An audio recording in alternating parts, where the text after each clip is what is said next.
I'll call the meeting to order. My name is Councillor Pat Culhane and I'm sitting in for Chair Carr this evening.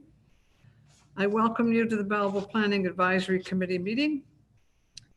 Where's my remarks? Opening remarks. The public meeting is being heard by the City Council Planning Advisory Committee and public notice has been given in accordance with the Planning Act.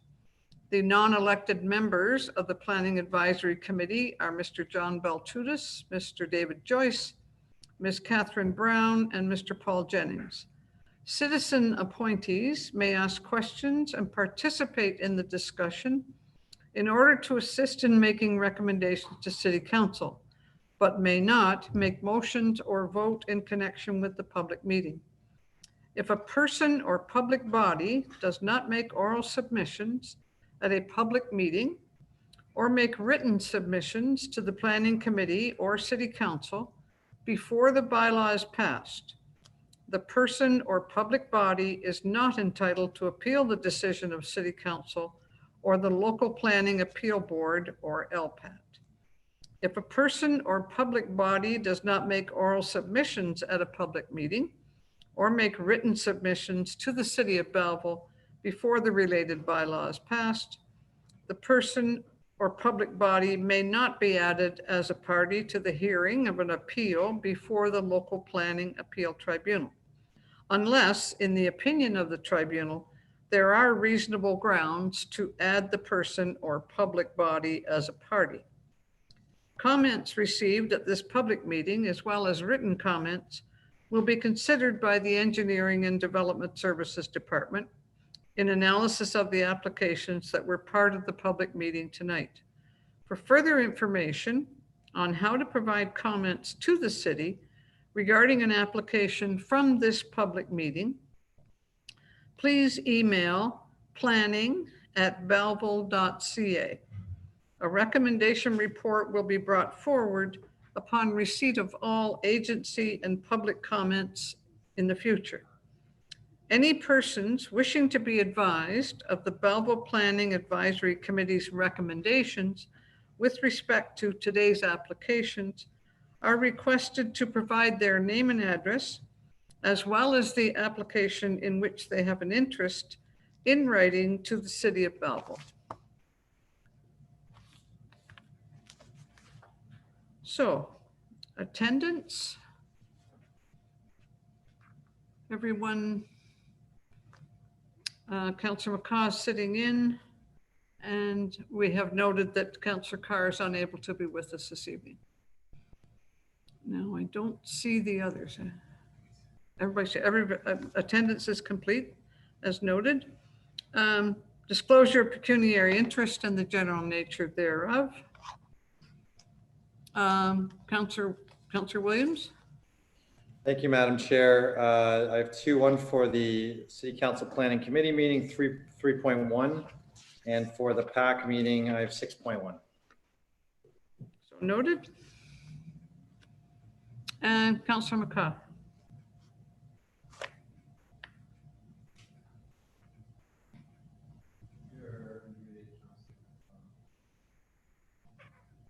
I can't, she's not.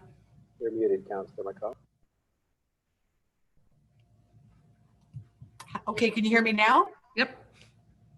Okay, so for the first meeting, I have 3.4. And for the second portion of the meetings, I have file B-50-3-32 and B77-1111, as well as another one at B- okay, sorry, hang on just a minute here. B-77-1117. So 3 in total. Thank you.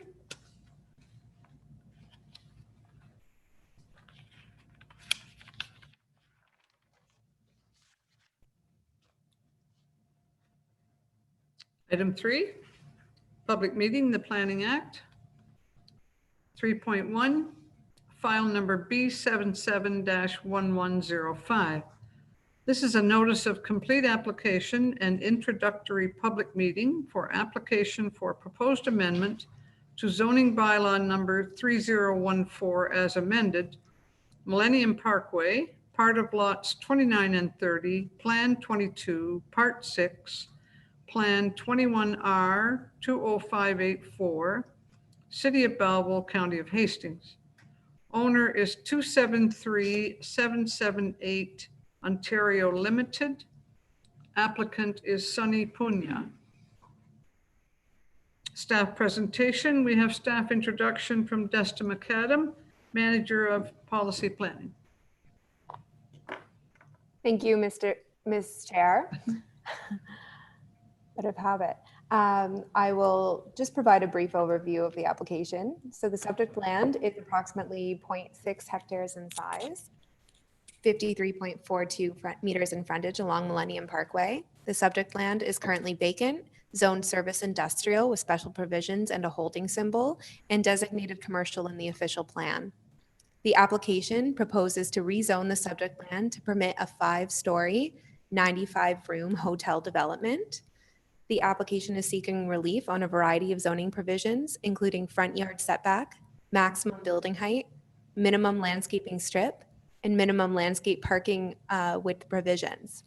Staff have also identified other zoning provisions requiring relief, including interior side yard setback, setback from center line of Collector Road, driveway width, parking space aisle width, and further relief appears to be required for the front yard setback than requested.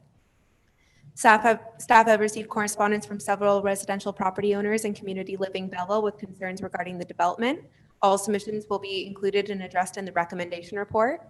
At this time, no notable comments have been received from commenting agencies or departments. However, Manager of Approvals has requested more detail regarding the required landscaping in the rear and loading requirements. Due to circumstances related to COVID-19 and notification, this is the second public meeting related to this application. I will pass it back to you, Ms. Chair. Thank you, Desta. Application presentation. We have a presentation from the applicant's agent, Nitin Malhotra. We will now wait for staff to bring the applicant into the Zoom meeting and load up the presentation.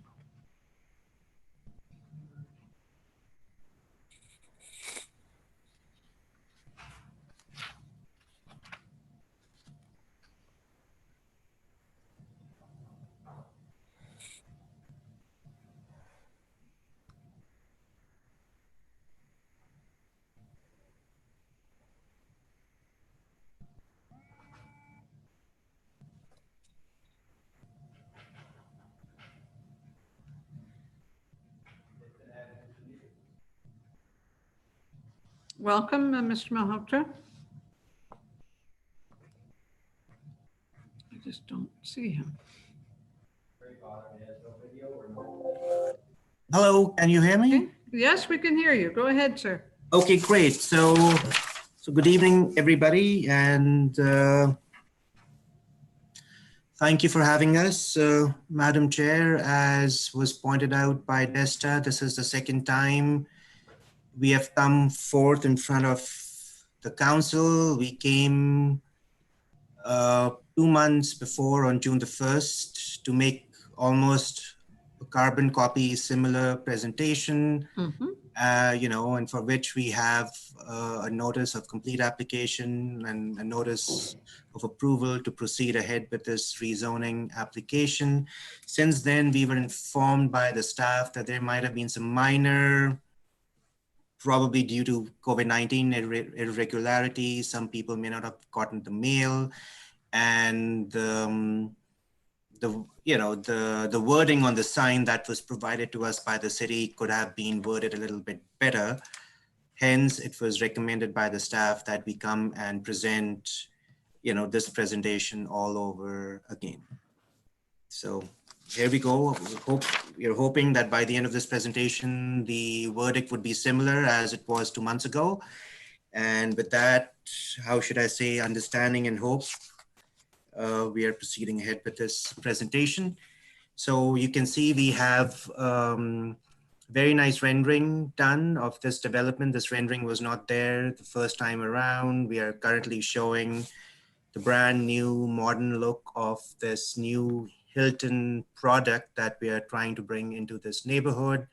We are showing the context. We are showing some of the residential existing houses at the back. We're also showing the kind of landscaping we plan to have, and also, how the site is going to work with building on one side, entrance on the other, and parking at the back.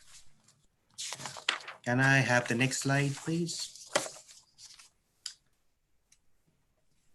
Project description. The proposed development is a new 5-story True by Hilton hotel with 95 rooms. The building will have a gross floor area of 4195.56 square meters. The site will contain 119 parking spaces. The property boundary will include new planting which would buffer the hotel from the neighboring properties. The building will be of contemporary design with EIFS finishes. The west entrance will include a guest drop-off porte cochere. The proposed building will be serviced by a new municipal water and sewer connections. The subject lands will require rezoning to allow for a hotel use. Next, please. Thank you. The provincial policy statement. The vision of the PPS is to build strong communities and facilitation of long-term economic growth through efficient development and land use patterns. Section 1.1.1 promotes the following policies for sustaining health, livable and safe communities. Promoting efficient development and land use patterns which sustain the financial well-being of the province and municipalities over the long term, accommodating an appropriate range and mix of residential employment, including industrial and commercial, institutional, recreation, park and open space, and other users to meet long-term needs. Avoiding development and land use patterns that would prevent the efficient expansion of settlement areas in those areas which are adjacent or close to settlement zones. Promoting cost-effective development patterns and standards to minimize land consumption and servicing costs. Settlement areas shall be the focus of growth and development, and their vitality and regeneration shall be promoted. Policy 1.1.3.2 provides that land use patterns within settlement areas shall be based on densities and a mix of land uses which, accommodating an appropriate range and mix of residential, employment, institutional, recreation, park and open space and other uses to meet long-term needs. It also tells us that we need to efficiently use land and resources, that the users are appropriate for and efficiently use the infrastructure and public service facilities which are planned or available, and avoid the need for their unjustified or uneconomical expansion. Support active transportation.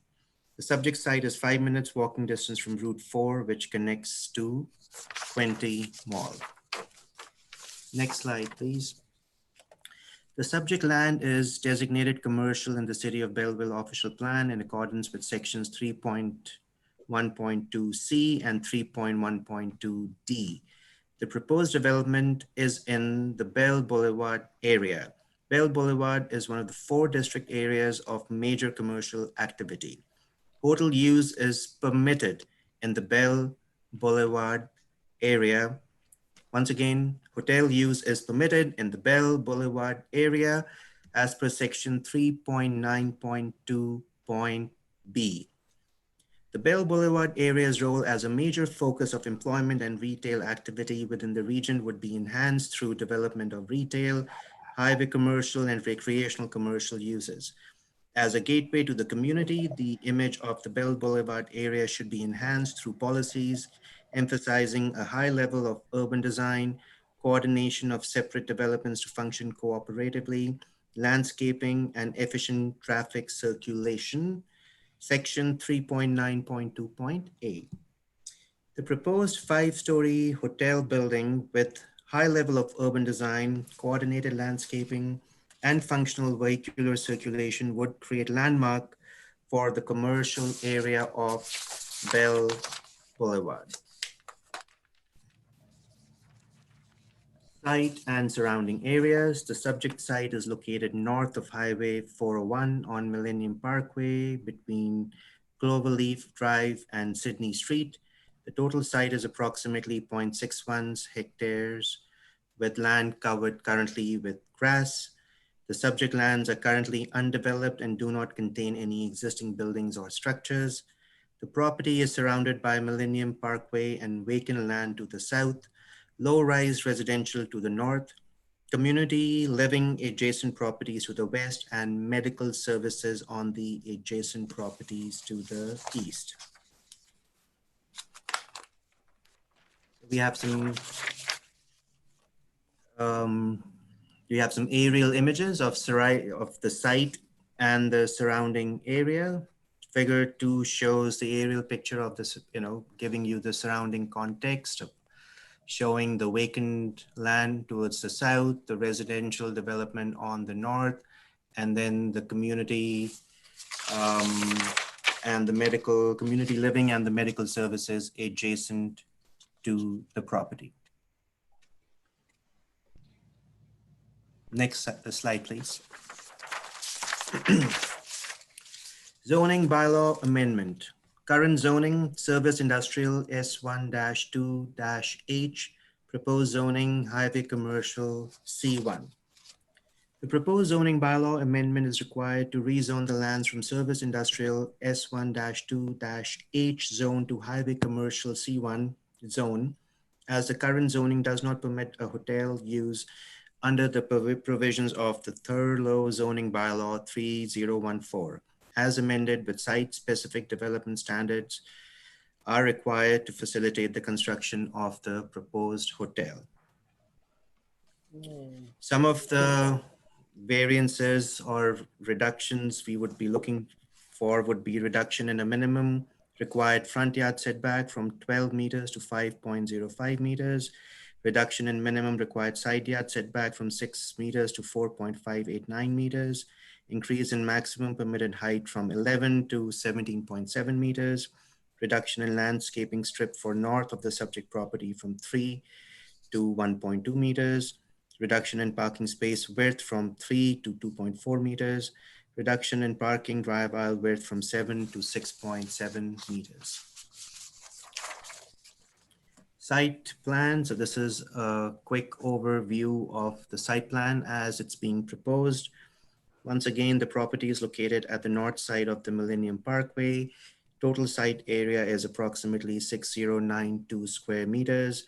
Frontage is about 53.42 meters. Coverage, building coverage is 13.77%.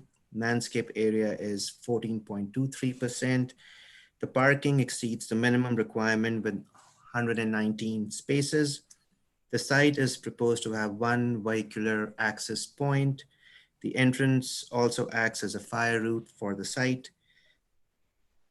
The fuel storage tanks would be located towards the rear of the property, away from the street edge. Next, please. Main floor plan. So main floor plan, this is like a quintessential modern contemporary hotel layout where you have the vestibule at the entrance, which is greeted by the reception desk. And behind the reception desk, you have the breakfast area with some dining space. You have a fitness lounge. You also have some guest bedrooms on the lower level, along with some ancillary uses like the employee break room, the electrical, mechanical rooms, etc. Next. And then we have the typical second to the fifth floor plan where we are showing the guest rooms. We'll be having 4 different types of guest rooms: king suites, double queen suites, king accessible suites, and double queen accessible suites.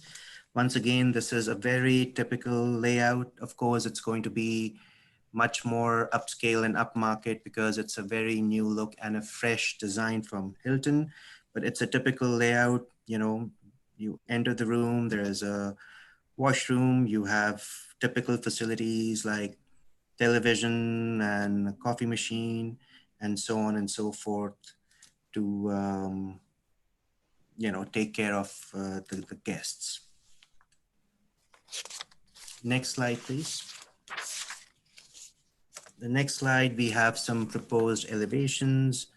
Again, we are showing the west elevation, which would really be the main elevation with the canopy or the porte cochere. We have the south elevation, which would be facing the street. We have the east elevation that would be facing the property line. And we have the north elevation that would be facing the property line towards the north. So once again, the look is very upcoming and it's very modern. And once again, it is one of the newer designed brands that Hilton is proposing. And within our own office, this is probably the fourth True by Hilton hotel that we are currently working on. So this particular brand is really catching up. Next slide, please.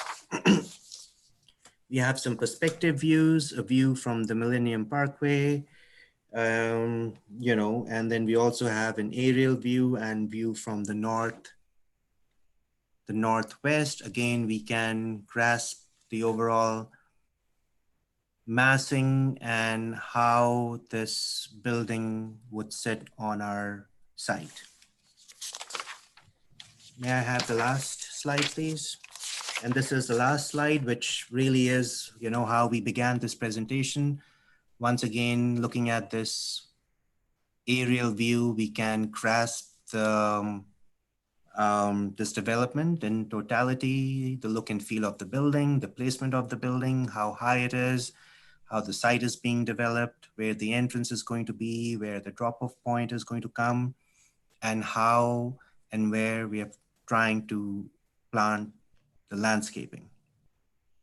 And with that, I would like to end this presentation. Thank you for listening. Thank you, Mr. Malhotra. Are there any questions from committee for staff or for the applicant? Mr. Baltutis and then Ms. Brown.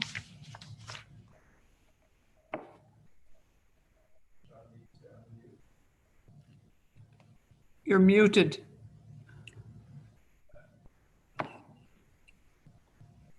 I'll start again. Thank you. Through the chair. The site plans and the rendering plans, the first site plan that we saw showed the building. My recollection is that the building is at the back of the property, kind of right on the neighbors' backyards. And then the renderings show it one different perspective. It's closer to the road. So clarification on that would be helpful. My next question is the Ontario PPS, if that's a planning site, and excuse me for my lack of termination or knowledge of that, is that I would expect that a hotel would have to fit into the surrounding area, that other industries that are commercial properties that are around it. And there's no other hotels around in this area. So why would you want to put a hotel there when there's no other hotels there? And I don't think it's a 4-minute walk to the Quinte Mall, et cetera. So I have some issues with that one for sure. So go ahead. Thank you. That's it. Thank you. Ms. Brown?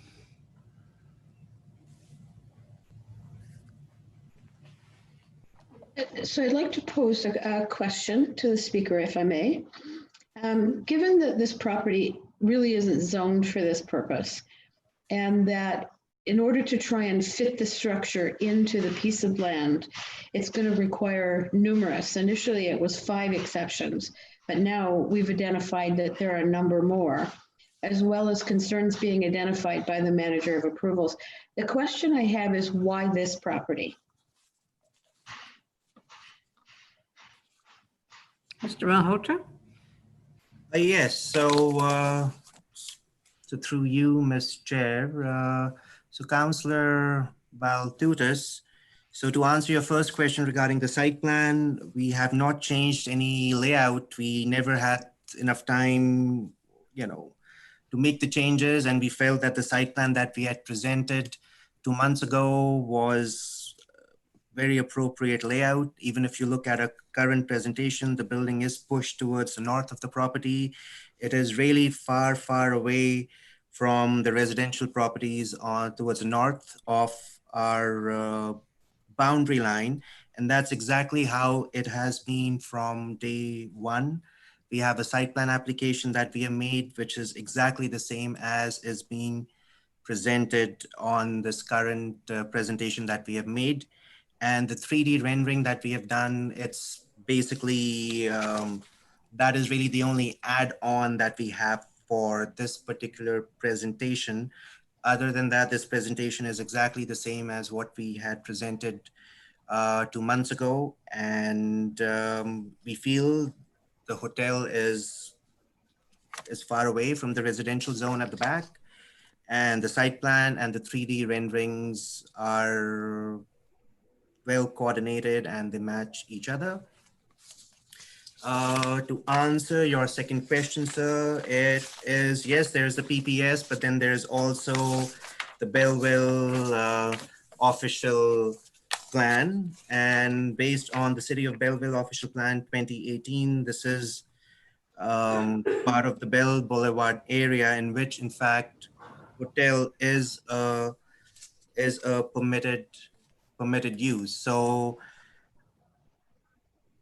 so based on that, we are proceeding forth with our application for rezoning. That when the council had passed the official plan, this area was vetted out, and one of the uses which was thought to be worthy of inclusion was, in fact, a hotel.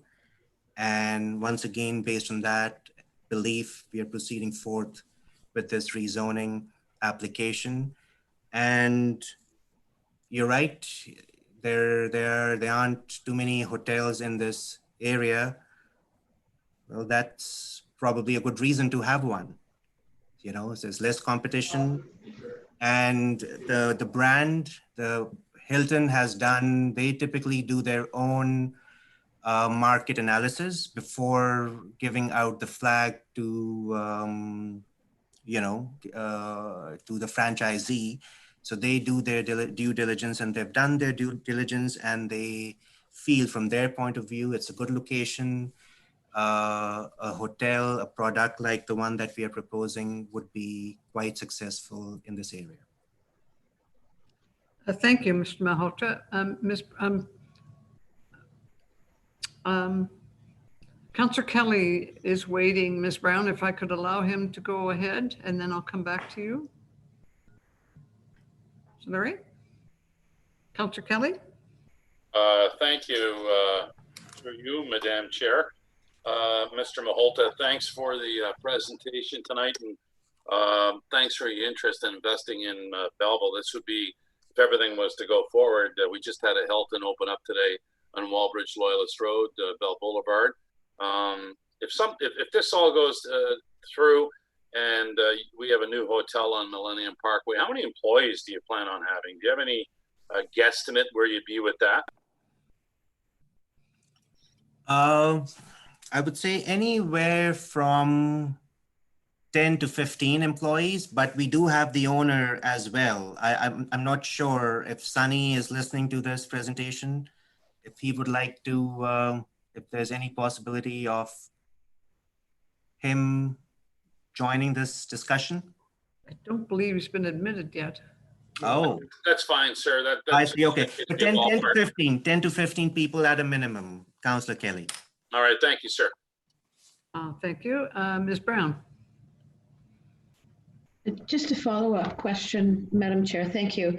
I'd like to know what other properties in the area of Belleville were considered. And there's been a number of references to Bell Boulevard. So I'm just curious as to whether or not Hilton had looked at Bell Boulevard as an option. Mr. Malhotra?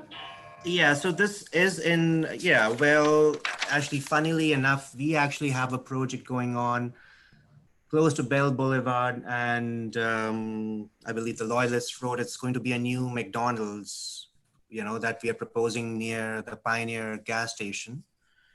So, and once again, it's basically not only Hilton, but also my client, who for some reason is not able to join this discussion. It goes hand in hand. So they identify the area, and then it's up to our client or the end franchisee to look for a piece of land. And this is the property they thought was a little bit better suited for this purpose, because once again, there are like a number of hotels on Bell Boulevard. There are like 2-3 hotels there, and it's probably because of the proximity to the casino. So this location was thought to be a little bit more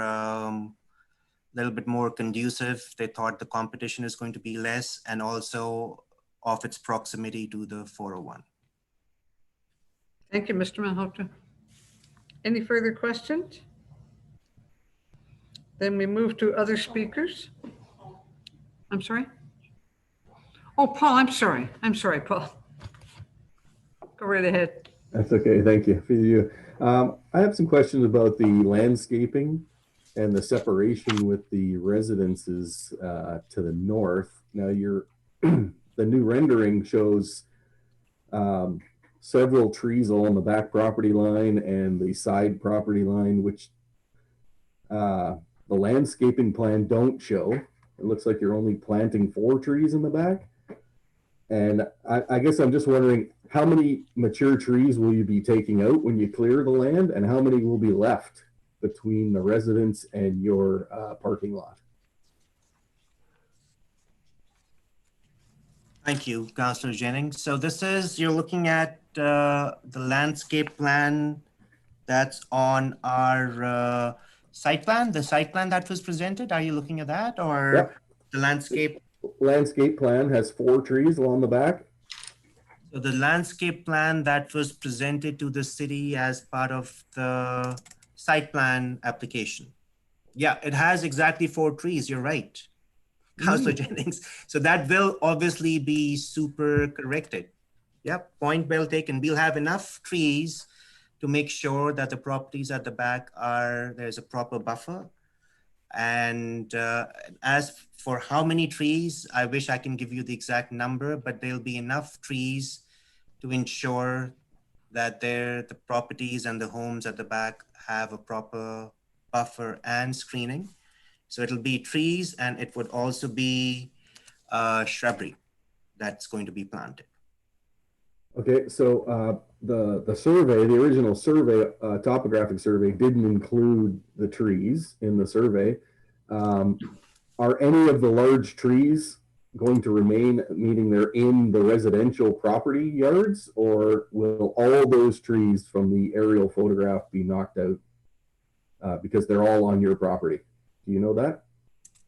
These are the trees on the north of the property we are talking about, right? Yes. Okay, let's see.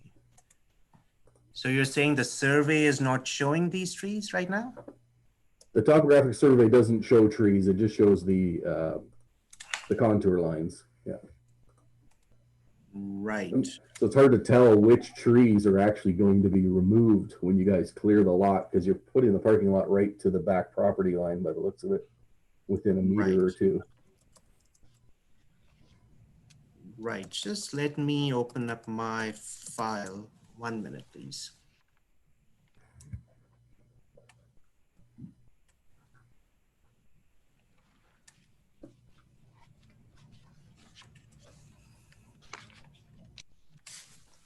Yes, so Councillor Kelly, I think that's a great point. And we do have a lot of trees towards the back of the property. I mean, we'll definitely ensure that the trees that can be saved, mature trees with mature canopy, we would like to preserve them.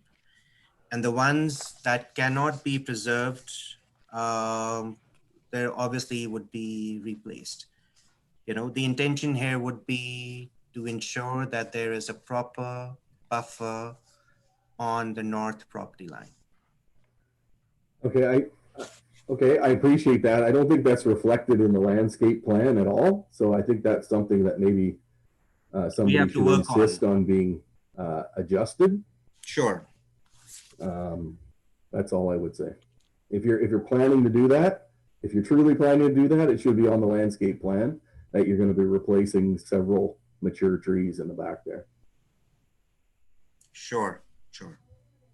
Yeah. Thank So you. the intention would be to keep the tall trees, the small trees would be removed. And once again, we will make sure that we have enough, like you mentioned, of a buffer, on the north property line.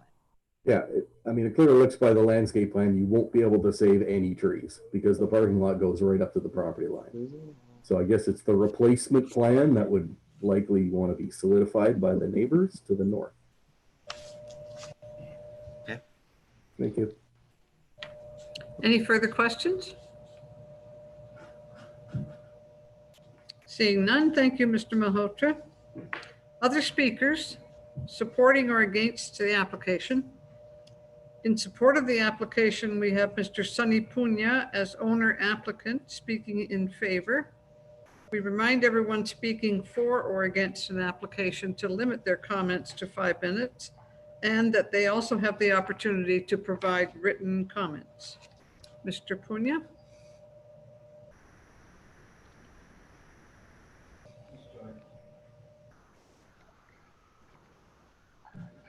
Hi, can you hear me? Welcome, Mr. Punya. Hi, how's it going? Excellent. You have the floor. No, so I just wanted to open the floor to any questions that council might have. I can definitely answer them. I did have a chance to go and speak to the neighbors that are directly behind the property. I did explain to them that we will save all the tall trees. We might have to make some adjustments. We are, planning on protecting all the neighbors that are located behind the property. We're going to save as many tall ones we can. The ones we cannot save, we will replant. Taller trees where when the people behind the property line, if they're hanging out in their backyards, they don't directly see a tall structure behind them. Also, we did sort of guesstimate the shadow that's casted. The shadow doesn't leave our property line. It does not go into the neighbor's property that are located behind us. And then I think there was a privacy concern. We don't have any rooms facing the back of the lot. The rooms face east and west. And yeah, pretty much we want to work with the neighbors. We want to work with the people located behind us as much as we can so they're happy. Thank you, Mr. Punya. If there's any questions, I would like to answer them. Any questions? Seeing none, thank you, sir. Against the application, we have 2 parties registered to speak against the application. We remind everyone speaking for or against an application to limit their comments to 5 minutes and that they have the opportunity to provide written comments after the meeting if they forget to provide any information. We also ask individuals speaking for or against an application to discuss new information only and not repeat items that have already been discussed by those speaking for or against the application. We will now wait for staff to bring the first party into the Zoom meeting. The first party is John and Donna Duncan. They're muted. Can you hear us? No. Can you hear us? Oh, now? there you are. Yep. Yes, welcome. Welcome. Thank you. And we just go ahead? You can just go ahead. This building will be put up directly behind our house. The gentleman, Sonny, was nice enough to come by here the other day, and I wish him all the best in his endeavors. But everything that they have said as far as the size of the building, the inconvenience to the neighborhood, the neighbors, the fact that you have to change every zoning law, the fact that they mentioned Bell Boulevard must have been 15 times, and this place is nowhere near Bell Boulevard. It just seems overwhelming that they're going after this property, I would assume simply because of cost. We have 3 brand new hotels located down on Bell Boulevard where all the new development's going to be coming in, and that's exciting for Belleville. And especially during COVID, it's nice to see those responsible businesses come to play. But this area, the reason we bought homes here was because it was not going to be zoned for these massive buildings to be put here. And if you actually seen what a 5-story building looks like, their renderings are nowhere near. They're not doing it to scale at all. They show the community living building as if it's similar in size. to this hotel that's going to be there. And I ask anybody that's watching this, please just go to the other end of Bell Boulevard. There is a new 5-story hotel that has just been built there, and have a look at the massive size of that. And then picture that being in your backyard, because they had to change 8 or 9 or 10 different zoning laws to accommodate this person that just choose not to buy a piece of property down there where it's already zoned for hotels. So I don't want to be the thorn in the side of anybody, but from our perspective, there's just no intelligent reasoning to put a 5-story hotel in a place where none are ever there, and simply because nobody else was able to challenge all these different bylaws and get it put through. Like I say, as far as the renderings go and everything else that they've provided to us, none of it's to scale and none of it's going to show. I love the questions about the greenery and the fact that it's backing onto people's properties. Like, it's not just backing onto our property. I could take a baseball and throw it through the window of that hotel. It's right in our backyard. So that's my take on it. Happy COVID, everybody. Thank you, sir. My wife Donna is here with me, and I pretty much agree with everything that he said. Yeah. And Sonny did stop by the other day, and he was lovely and spoke with my wife. But again, he made claims that he may only want the building to be 4 stories instead of 5 stories while he was here at the door.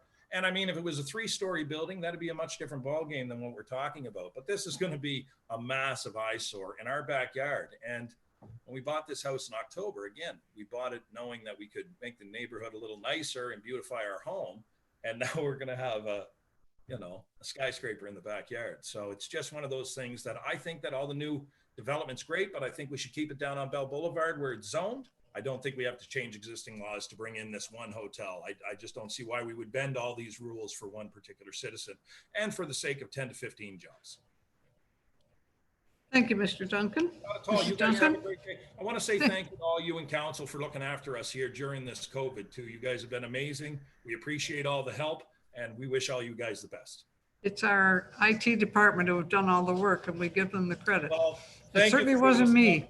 I really appreciate the opportunity to be here because honestly, with COVID, we didn't even realize that the meeting had taken place. So thank you. We're happy to have you. Cheers. We will now wait for staff to bring the next party into the Zoom meeting, Kate Donaldson.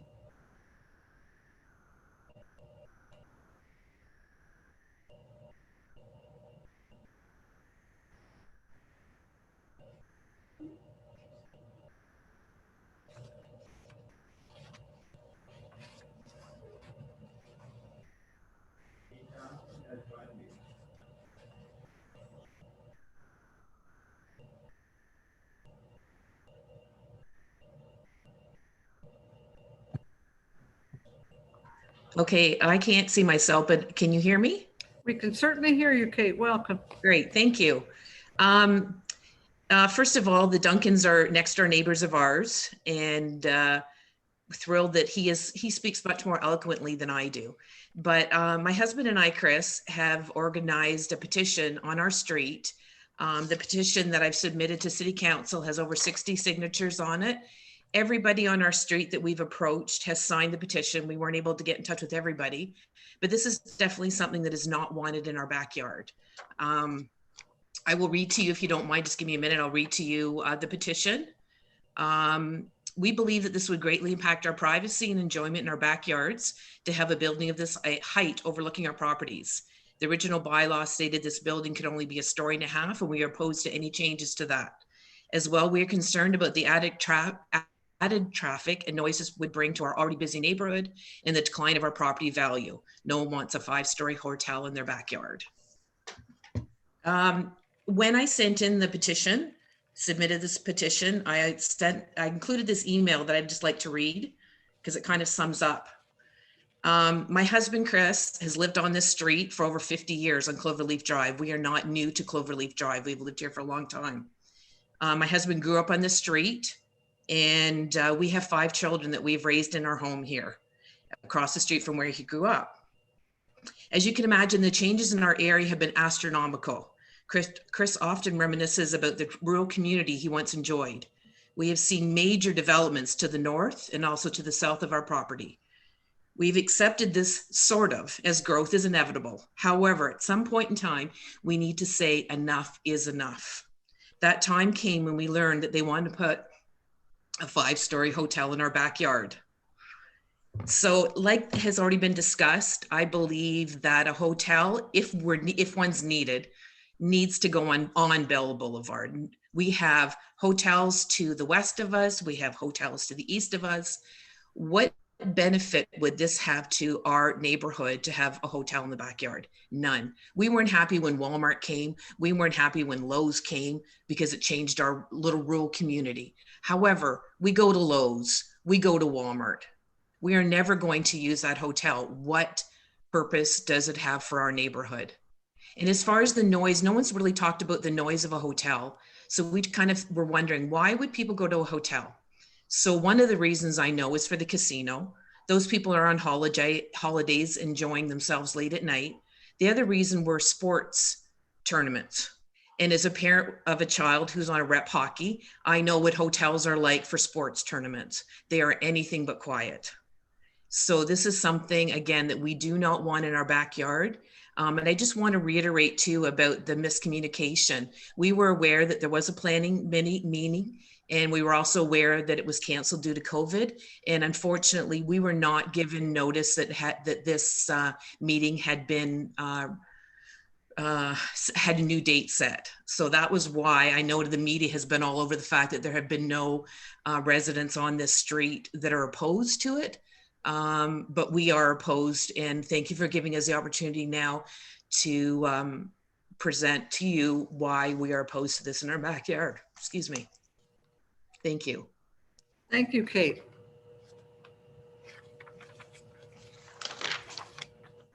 Any further questions or comments?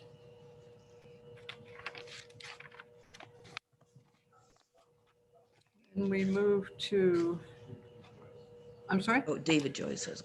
Oh, Mr. Joyce, I'm sorry. Mr. Joyce.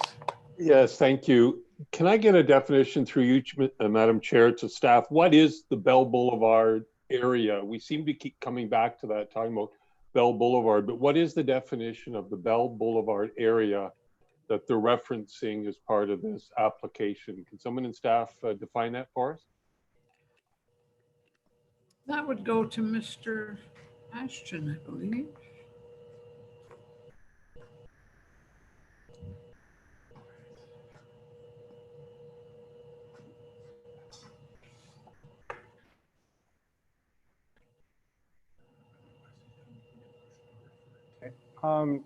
So Bell Boulevard area, we would typically refer to as the corridor sort of adjacent to the Bell Boulevard. So basically from the 401 to the residential areas along with that.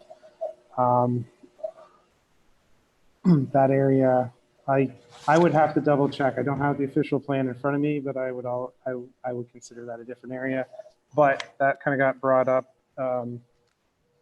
We would double check that for the final report, just in case our interpretation is wrong, but sort of we weren't aware of any sort of reference to Bell Boulevard for that area up to tonight, but we don't commonly refer to it as the Bell Boulevard area.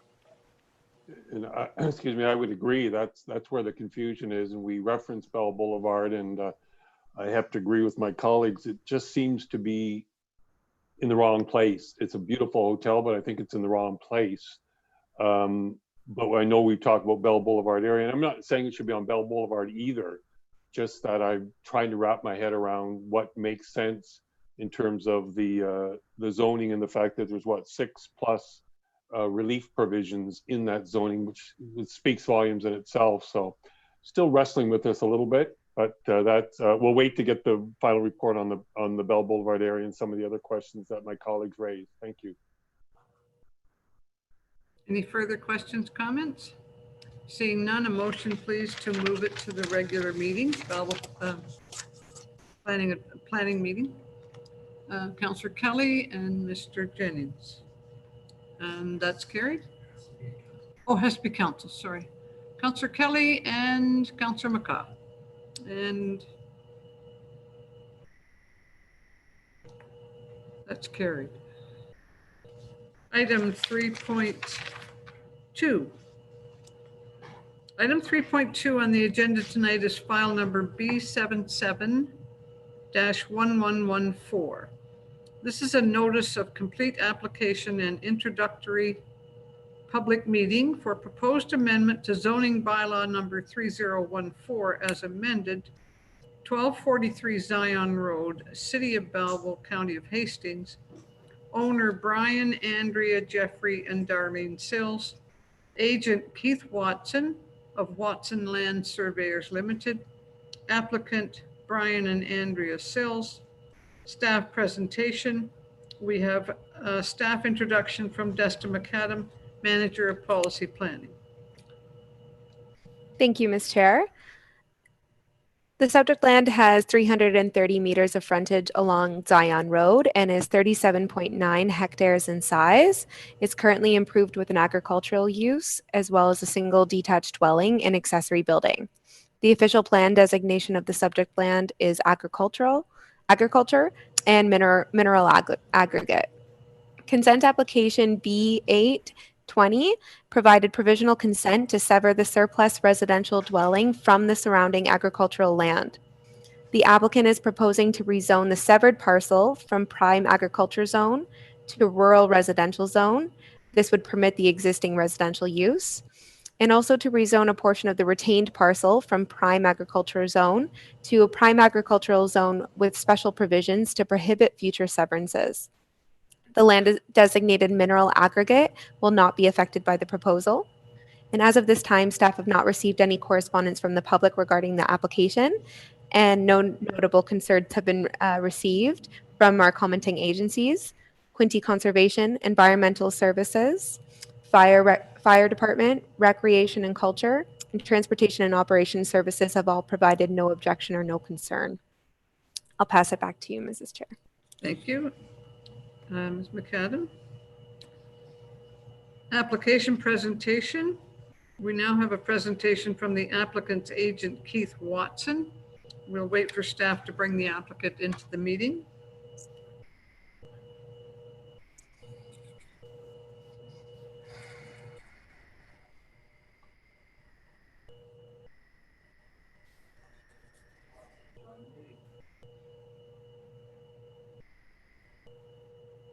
Mr. Watson?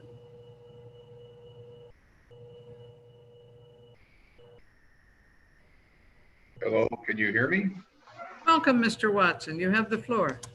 Thank you, Madam Chair. I'm merely here to support the application. I have no concerns with it at all. And like I said, just here to answer any questions that might come up. Okay. Are there any questions for Mr. Watson?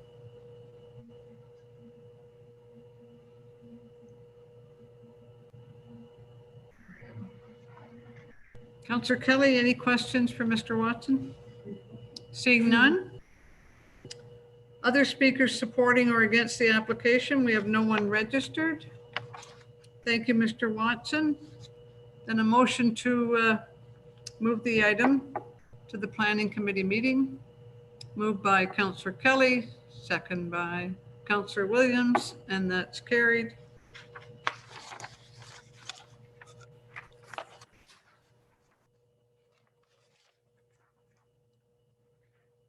Item 3.3, file number B771116, reference 288A Pine Hill Crescent.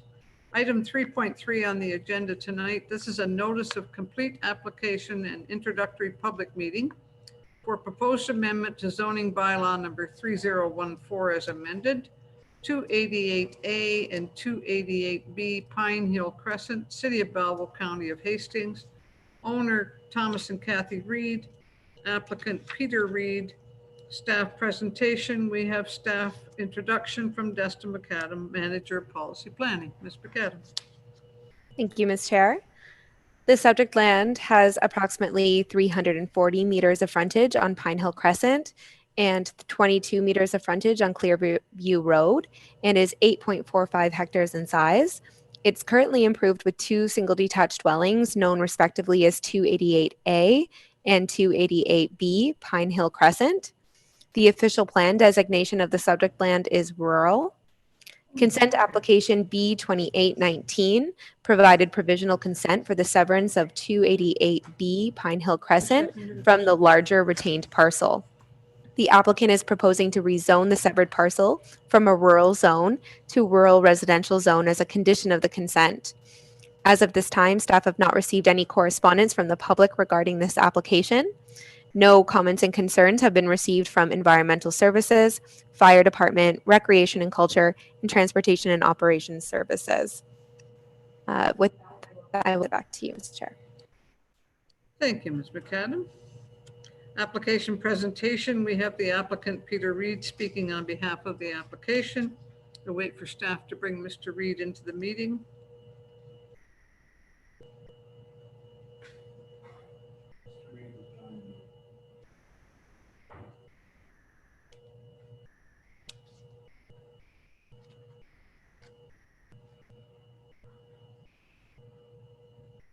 Hello.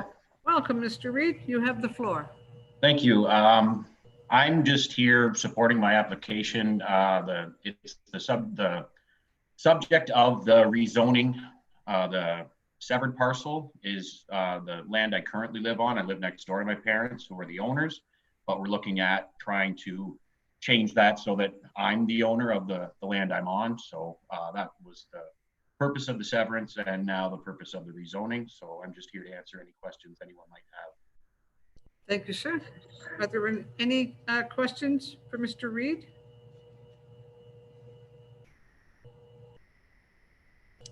Seeing none. Other speakers supporting or against the application? We have no one registered to speak for or against the application. Thank you, Mr. Reed. Thank you. Need a motion to move the application to the regular meeting. Moved by Councillor McCaw, second by Councillor Williams. All those in favor? And the motion is carried. Item 3.4, file number B77-1117, Potters Creek, Phase 9A. Item 3.4 on the agenda tonight. This is a notice of complete application and introductory public meeting for proposed amendment to zoning bylaws number 10245 and 2076-80 as amended. Madam Chair. I'm sorry, yes. Hi, this is one of the items that I have declared a pecuniary interest. Yes. So I don't know whether Mr. Coyle needs me to leave the Zoom meeting or not, but I'm still here. Mr. Coyle will take you out. Thank you. Not literally. Thank you, Mr. Coyle. As amended, part of Block 65, Block 66, Plan 21M-288, Part Lots 33 and 34, Concession 1, former Township of Sydney, now City of Belleville, County of Hastings. Owner Potters Creek Developments Incorporated and Dual Holdings Limited. Agent RFA Planning Consultant. Staff presentation. We have staff introduction from Desta McAdam, Manager Policy Planning. Thank you, Ms. Chair. The subject land is part of draft approved plan of subdivision 12T-06501, which is Potters Creek Phase 9, and also includes 1.3 hectares of abutting lands owned by Dual Holdings Limited and 0.15 hectares of lands from Potters Creek Phase 8. The subject land is designated residential under the Loyalist Secondary Plan. And the applicant's requesting to rezone 7 hectares of the subject land, which will comprise Potters Creek Phase 9A, and they have concurrently submitted a request for red line amendments to the draft plan. The rezoning of Phase 9A land is to facilitate the development of 235 dwelling units. This would consist of 36 lots for single detached dwellings, 34 townhouse units, and a 165-unit apartment block containing 3 55-unit 4-story buildings. The original draft plan of subdivision for all of Phase 9 included 95 single detached dwellings and 243 apartment units. The requested red line revision divides Phase 9 into two stages, 9A and 9B, and proposes changes to the location of the high-density apartment block, as well as changes to numbers of single detached dwellings and townhouse dwellings for Phase 9A. Overall, this would result in a reduction of total number of dwellings in Phase 9 from 338 units to 332 units. As part of the development, a 3-meter multipurpose path is proposed on Sienna Avenue, Sandu Crescent, across from the frontage of the apartment site located on Hastings Park Drive, which would connect to the active transportation network, as well as street trees are planned for both sides of the street. The application also requests to repeal zoning under the bylaw 2076-80, which is the former Sydney bylaw, and zone the subject land entirely under zoning bylaw 10245. This was done for previous phases of the Potters Creek subdivision as well. As of this time, planning staff have received a significant amount of public correspondence regarding the application. All submissions will be included and addressed in the recommendation report. No comments and concerns have been received from the fire department, recreation and culture, as well as transportation and operation services. A number of supporting documents were also submitted with this application, which are available online. And with that, I will pass you back to you, Ms. Chair. Thank you, Manager McAdam. We will now have a presentation from the agent Ruth Althouse of RFA Consulting. We'll wait for staff to bring Ms. Althouse into the meeting.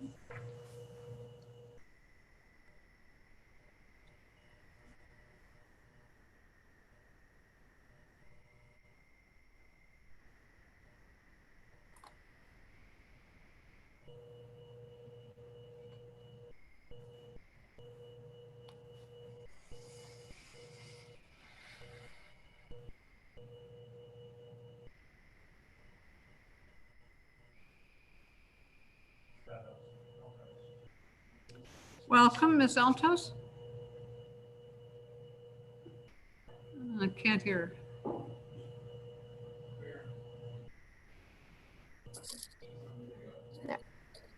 Thank you, Madam Chair. I have a presentation as well. You have the floor. Welcome. Thank you. I'm here speaking to the committee and the community on behalf of Potters Creek Developments, Inc. and DeWall Holdings regarding rezoning application for Phase 9A of the Potters Creek subdivision. Joining me later on in this presentation will be Eric Schmidt, who's the president of RHC Construction and Design Management.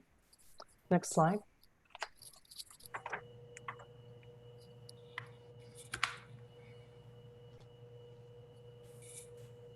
The subject lands for the rezoning application are outlined in blue.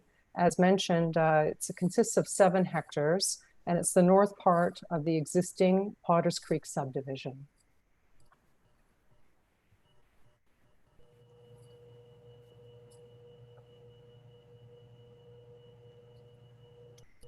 This slide shows the approved Potters Creek subdivision from 2008. And in 2008, the city approved this subdivision for 790 residential units. Phase 9A and B, outlined in red on this drawing, is the last phase of the Potters Creek draft plan.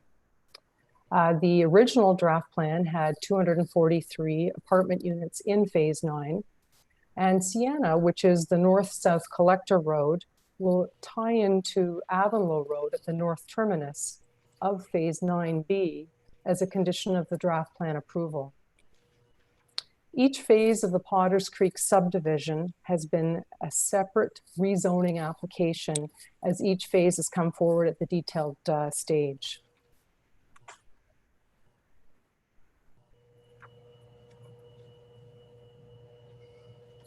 This table is the comparison of the original draft approved subdivision with the proposed red line changes that are now in front of the planning committee as submitted. Phase 9A proposes 36 detached units, 34 townhouse units, and 165 apartment units. There are minor changes to the draft plan, essentially providing for more townhouses, whereas 0 townhouses were initially planned, and 78 fewer apartment units. The number of single detached units is essentially the same. The overall density when considering phase 9A and B in totality is 25 units per net hectare, which is considered overall the lower density with some intensification. Phase 9B will complete Sienna, and we will proceed pending a traffic study or traffic impact study, which unfortunately has been delayed because of COVID, and will commence this month. This traffic study will update the Marshall-Macklin-Monaghan traffic study from 2014, which has been submitted with this application, which approved the road network for Potters Creek. There is a new project that's proposed to the west of Potters Creek called the Village of Avonlea. And it's intended that the Avonlea project and the remainder of the Potters Creek subdivision will be combined to update this traffic study. As soon as this traffic study is completed, which is anticipated to take 2 months, the rezoning application for phase 9B will be submitted later this fall. We did file a preliminary layout for phase 9B, which is all single detached units west of Sienna. However, the road network for phase 9B is still to be finalized, and that is the reason why it has not been submitted at this time, pending the outcome of the traffic study. During phase 9A, the North Sienna Avenue alignment will be used for all construction access to prevent any construction vehicles from having to traverse through the existing built phases of Potters Creek. Sienna will be constructed to connect north to Avonlea before the mid-rise site in phase 9A is completed, due to the length of time it takes for the construction and site plan approvals. Next slide.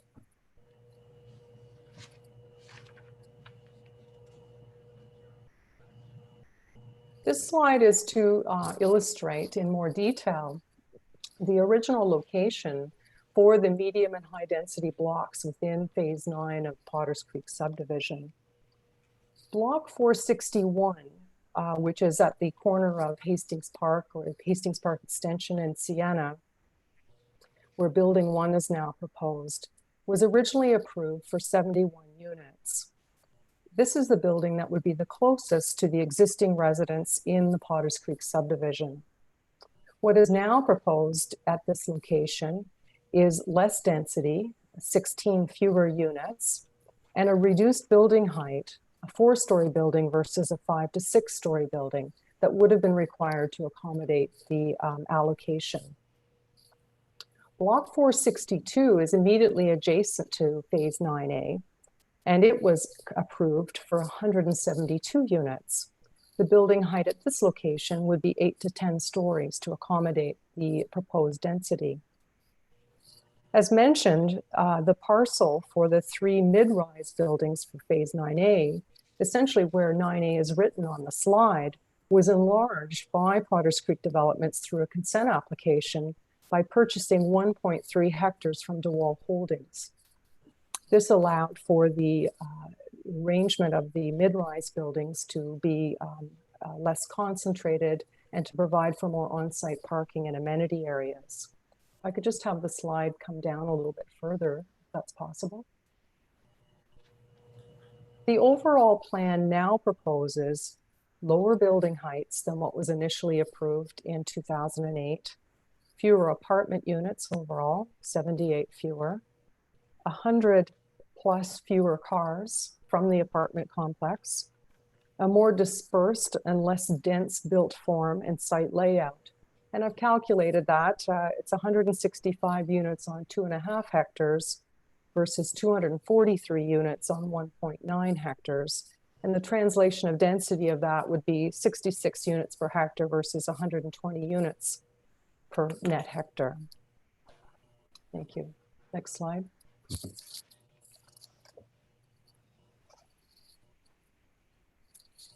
This is the sketch that was submitted for the rezoning application, which, as I've referenced, is a condition of draft plan approval.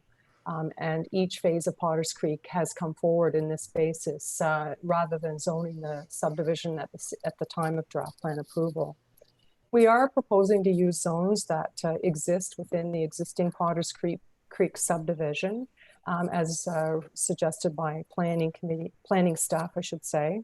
And there's a detailed review of the zone provisions in the planning report on page 35 and 36. I don't propose to go through those now, but essentially, for the most part, all of the zoning criteria within those zones is addressed.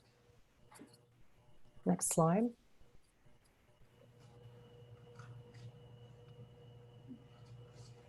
This is a slide that shows the site plan, and if I could explain what is proposed in terms of the relationship of the subdivision for phase 9 and in view of how it relates to phase 8 and phase 6 within Potters Creek.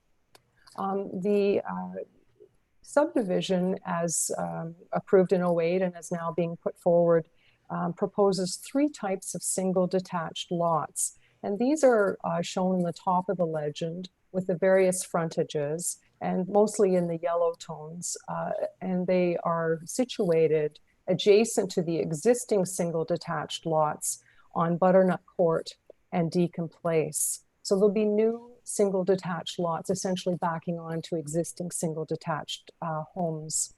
There are also 2 types of townhouse lots that are proposed, and at the end of Aldersgate and Sandu, there will be additional blocks, 1 block on each street of bungalow townhomes, and that's consistent with how those 2 streets are developed. There are road connections, because these are all dead-end roads as you are in Potters Creek now from the phase 8 and phase 6. There are road connections at Sandu, Aldersgate, and Sienna that will be essentially linked with the east-west street, which I'm referring to as Hastings Park Drive, because that's how it was referred to in the traffic study from 2014. This alignment follows a very significant Bell Canada easement that carries the Bell fiber optic cables across the province. There are multi-purpose trail connections on Sienna, Sandu, and Hastings Park, as was referenced in the introduction. And as required now in the city of Belleville, there will be street trees planted in all of the boulevards as part of the subdivision design. And that's shown as well on this, on this drawing.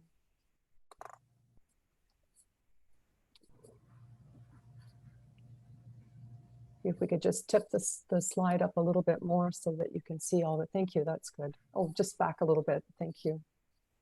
No, if you could just go to the aerial, but I'm just trying to show as much of it as I can of the existing community. That's great, thank you. We provided an overlay for the public information meeting that we held last week, just to show the areas in color are the new phase 9A draft plan versus what has already been approved, constructed, and some of it is still under construction. Phase 8, which is a Sienna and DeWall Place, the road is constructed, but there are no homes built in there yet. So that you can see again, the yellow are all single detached lots, which will back on to the existing single detached lots on Butternut and on Deacon. And then the positioning of the mid-rise block at the intersection to the north of Sienna and Hastings Park Drive. And for reference, you can see the positioning of the Potters Creek Playground in green at the central part of the drawing. I also just wanted to reference on this drawing that we calculated the separation distance between existing homes, both to the west and to the south, and to the mid-rise block, building 1 or building 2 on the flankage of Sienna Avenue. And the building 1, the closest setback it would be to existing homes would be 75 meters or almost 250 feet to existing homes on Deacon Place. And then from the homes on Hastings Park Drive, the separation distance is 215 meters or over 700 feet. And then from Avonlea Road 105 meters or 345 feet. Next slide.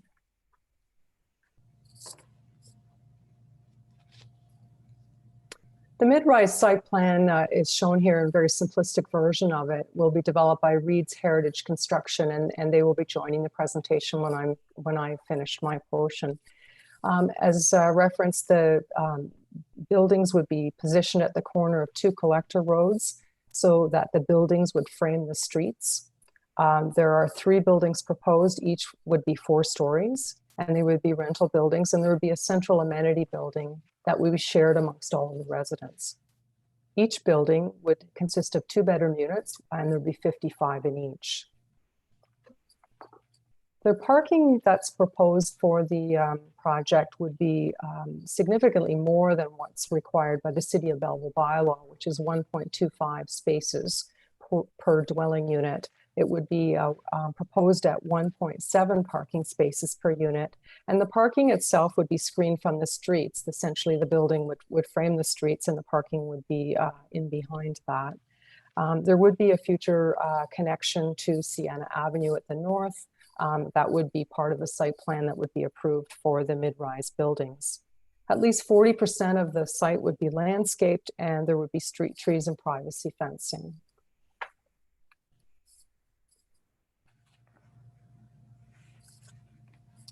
There was a planning report that was filed with the submission for the rezoning, and within that there's a detailed analysis of the conformity to the Belleville official plan, and particularly the Loyalist secondary plan, as well as the provincial policy statement. I wanted to just very briefly highlight the fact that the rezoning is consistent with the provincial policy statement. It's within the settlement area of the city, which is the focus for growth and development. It's adjacent to an existing built-up area, has a compact form, and a mix of housing forms and densities, which the provincial policy does encourage and ask that municipalities approve to allow for the efficient use of land and infrastructure. It's a logical progression and extension of the existing neighborhood within the Potters Creek subdivision, and there's appropriate infrastructure that will support the proposed uses. And in fact, when the major trunk sewer was extended by the developer through Sienna from Dundas, it was based on the design that was approved in 2008. The subdivision is in close proximity to existing parks. There'll be a future park to the north, as well as existing schools. And finally, there's good connectivity with this phase in that the proposed roads and sidewalks and multipurpose trail will all connect with existing streets to meet the needs of the pedestrians for walking and cycling.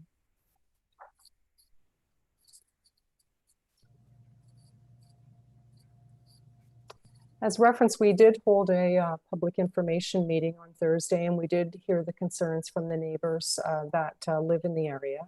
And we have considered what their concerns are, and our position is that this rezoning will implement an improved plan of subdivision for Potters Creek by combining the 2 higher density blocks and consolidating it into one. There's an opportunity to increase the shared amenities and provide for more of a community setting for the residents. The building closest to the Potters Creek residents is set back 75 meters. The original draft plan at this location proposed a 5 to 6 story building and 16 more units. Compared to the original draft plan that was approved by the City Council in 2008, there will be 78 fewer apartment units overall, with reduced building heights, less traffic, and more landscape space.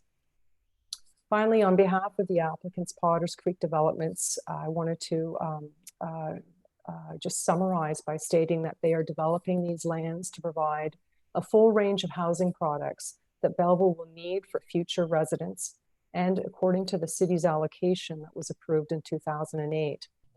They have found a partner to build quality, well-managed rental units in a very suitable location, and are asking that the Planning Advisory Committee support the rezoning application. And that concludes my portion of the presentation, but I understand that the builder Eric Schmidt will now be admitted, and we will continue on with the presentation. That's correct. Thank you, Ms. Altos.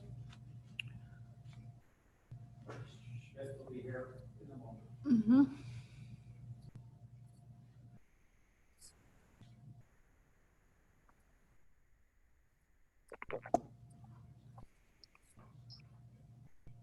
Good evening. Welcome, Mr. Schmidt. You have the floor. Yeah, thank you, Madam Chair and Councilman. RHC, and maybe move to the slide there. We're a privately owned design build general contractor, part of the Reed's Heritage Group of companies. We specialize in building communities in primarily secondary markets, meaning we don't participate in the GTA or larger metropolitan markets. The company is based out of Cambridge, Ontario. We have developments primarily in Ontario, places like Port Elgin, Walkerton. And we have just recently finished a couple buildings on Ridgeway Place, which is part of this community.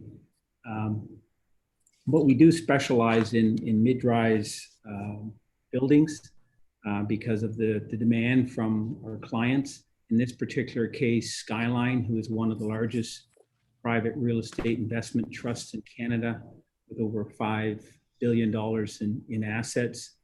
And they build across Canada from Vernon all the way to Newfoundland. We do a lot of their design build specifically in Ontario and help them analyze and pick communities that where there's a demand for their type of product. Most of the products that we do build from them are mid-rise. And if you can just maybe move the slide down a little bit. You can see at the bottom that one, we just finished in a large community in Guelph. Again, these are all mid-rise. The one above that where you see 3 billion buildings is in Williamsburg, just outside Kitchener-Waterloo. Again, these are all either purpose-built high-end rentals or purpose-built condominiums. Move the slide, please. At the bottom of the slide there is the Suites at Summer side. We just finished that community last month. The third building was finished, so the landscaping hasn't been completed, but that's in Port Elgin. Again, a smaller secondary market. And that received, this was a Skyline development. And it received the 2020 Rental Development of the Year, and this is for all of Canada. And again, we worked with the local community and looking at the demand for more of an adult lifestyle living. You can see there's an amenity building in the center, which in hindsight, we probably could have tripled the size. There's huge demand for social space. In those spaces, we usually have recreation centers, cooking centers, a social environment so that the community that lives in the buildings can come together and use the facility. Maybe move this slide, please. This is what we're sort of proposing. This is an architectural rendering of the mid-rise building that we're proposing for the Belleville site. We typically will either go pitched roofs or flat roofs. In this case, it would be pitched to fit in better with the local community. So architecturally, it doesn't look like it's out of place. These buildings are very energy efficient. Our client Skyline, if you visit their website, they are cutting edge real estate investment trust that believes in sustainability and energy efficiency. They actually have a solar REIT. So we look at energy efficient designs of the buildings in terms of thermal values, energy efficient heating. Most of these buildings will be hydronic, which is just a form of efficient heating using a coolant. All the buildings have, suites have in-suite laundry. They're open concept designs with open kitchens and living rooms. Generally, they're always 2 bedrooms. A lot of the adult lifestyle buildings that we've built for them, they often use it as a place for an office, a secondary office, or if their grandchildren are coming to visit and so forth. The finishes inside the buildings are very high-end, quartz countertops, laminate wood flooring. And so we typically look at what's in the community and try to, make sure that we're in sync with what's being designed. Next slide, please.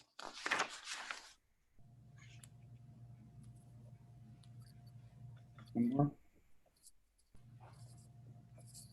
So in this particular development, which Skyline has visited the site, the Potters Creek site numerous times, looking at the community, studying the the demand quotient. They have other assets in Belleville, and they saw that there was a dramatic need for higher end lifestyle. So this building, again, as I mentioned, will feature more unique designs in terms of bicycle rooms and storage. We actually just recently had a meeting and looked at anticipating even putting some type of playground amenity as grandparents and a lot of the people that live in the Skyline buildings have visitors, and they found that was something that was desired.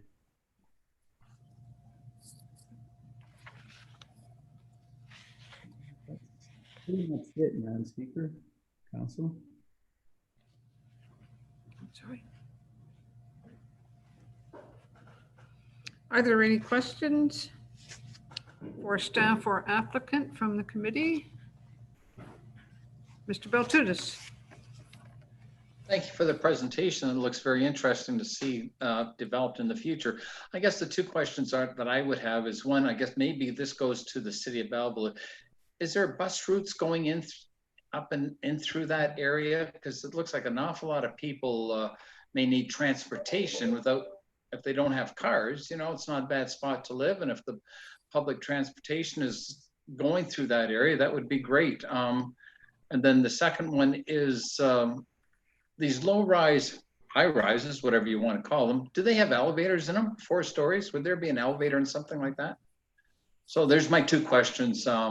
Take it from there. Thank you. I'll answer the second question, Councilman John. All the buildings have elevators. They have there are certain code requirements, but obviously there's a huge demand for the tenants to have elevators, depending on how many units. Many buildings will have 2. In this case, because they're smaller buildings, each building will just have a central elevator. As to the bus question. Through you, Ms. Chair. It's my understanding that transit doesn't go immediately through the subdivision at this time. However, it does circulate around the subdivision. This is certainly a question that we could address in greater detail, Mr. Beltuis, in the recommendation report. Thank you. And I'm hoping that the traffic study would accommodate, hopefully the roads would be wide enough that would accommodate buses to work through that or drive through it, whatever. Okay, thank you very much for both. Welcome. Any further questions?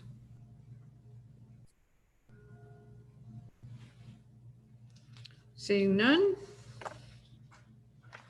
Thank you, Ms. Altos and Mr. Schmidt. Other speakers supporting or against the application? In support of the application, we have no speakers. Against the application, we have 15 parties registered to speak. We remind everyone speaking for or against an application to limit their comments to 5 minutes, and that they have the opportunity to provide written comments after the meeting if they forget to provide any information. We also ask individuals, speaking for or against an application, to discuss new information only and not repeat items that have already been discussed by those speaking for or against the application. Staff will now bring the first party into the Zoom meeting. The first party is Cheryl Cutmore. Cheryl.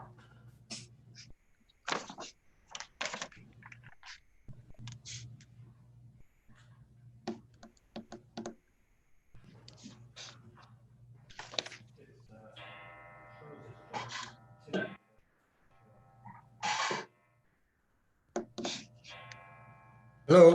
Hello. Good evening. No. Hello, Cheryl? Hello. Cheryl, we can hear you. This Okay. is Councillor Culhane. You have the floor. Well, thank you very much for giving me the opportunity to be part of this meeting. My name is Cheryl Cutmore, and my spouse is John Timmy. And one of the concerns I have is the traffic and the parking, because phase 9A is being built before 9B, and there's no exit out to Avenue Street. So now we've got two ways to come in, just two ways to go out of the subdivision.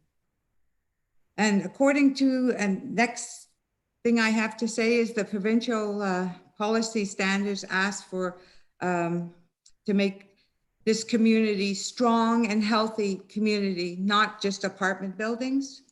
It's to be for the whole community. And there is no transportation out, no bus transportation. And there's quite a walk to get to it from the planned apartment buildings. The overcrowding in the local parks we have right now, and there's no cycle lane planned in this development. And I'm surprised that in the PP 2020-40, there is no internal department or external agents responding to the rezoning of this. And I'm very disappointed on that because there's a lot of crime here. And last thing I have to say is the high density of these apartments were originally at the top of the road on towards Evan Lee. And another thing I'm concerned about is that this plan has been divided into two. So the second phase 9B can be rezoned to another at a later date, which I think that could add more apartment buildings to it. So I think maybe there could be a compromise with the municipality and the developer to move the apartment buildings to phase 9B and build more townhouses and detached homes, or reduce the size of the apartments to 2 stories, which will blend in with the neighborhood.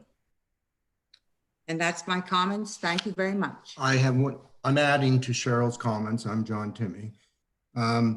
One of the things I looked at was I've been to most of the I think all of the subdivisions here in Belleville, Heritage Park, Settlers Ridge, Mercedes Meadows, and even another one that's north of the Walmart. I don't see currently any apartments scheduled for any of these subdivisions. Now you're going to plunk in 5 subdivisions in a 1 kilometer distance. 5. Unbelievable. I went down on Ridgeway Avenue where they have the first 2 units. I went there at 6 o'clock in the morning to count cars on Ridgeway, which is roughly about 110 meters long. There were over 220 cars in that area on a 110 meter road. What's going to happen up there? So that's my concern. And both Cheryl and I are finished, and you can Thank go you very on. much for your time. Thank you for speaking. Next party, Jennifer Brinko.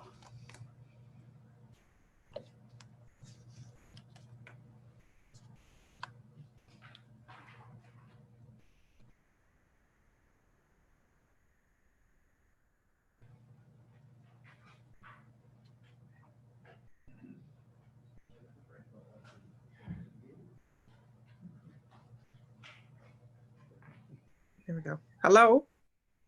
Yes, Jennifer. Oh, hi there. I'm here with my partner, Sean Jones. You have the floor. May I just ask the clerk, excuse me just a second, if Mr. Jones isn't registered to speak? The person registered to speak should be the person speaking, Jennifer. All right, that's fine. I will take Okay. it. Okay. The couple before me did touch on one of our concerns. Yeah. In that I understand that the city of Belleville is trying to increase the density of the existing city area. If I may, However- Jennifer, it's provincial direction. Sure, okay, point taken. But my question then is, why are all of the apartments really being proposed in our neighborhood versus all of the other developments that are really happening towards the northern section of the city? So I know the previous couple touched on that as well, but that's my main concern too. I understand why the city is proposing this, but again, why all in Potters Creek?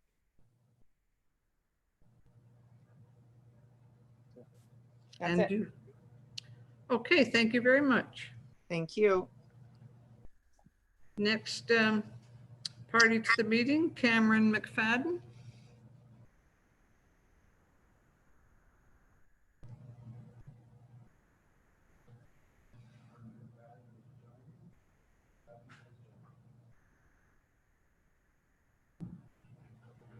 Hi there. Welcome, Cameron. You have the floor. Thank you. I wish to start my statement by thanking the developers, builders, and planners. They have created a neighborhood that many of us are proud of. Potters Creek is a friendly and desirable community to live in.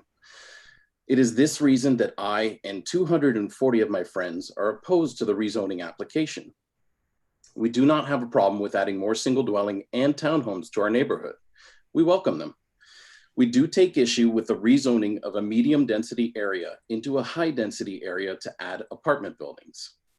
The addition of these apartment buildings in the middle of the subdivision is not in keeping with the character of the neighborhood. During the hastily assembled meeting last week that was put on by the developers and the planners, it was continuously told to us that these were not apartment buildings being built. They were quick to, when a resident asked a question about the apartment buildings, they were quick to correct them and say, not apartment buildings, mid-rise buildings.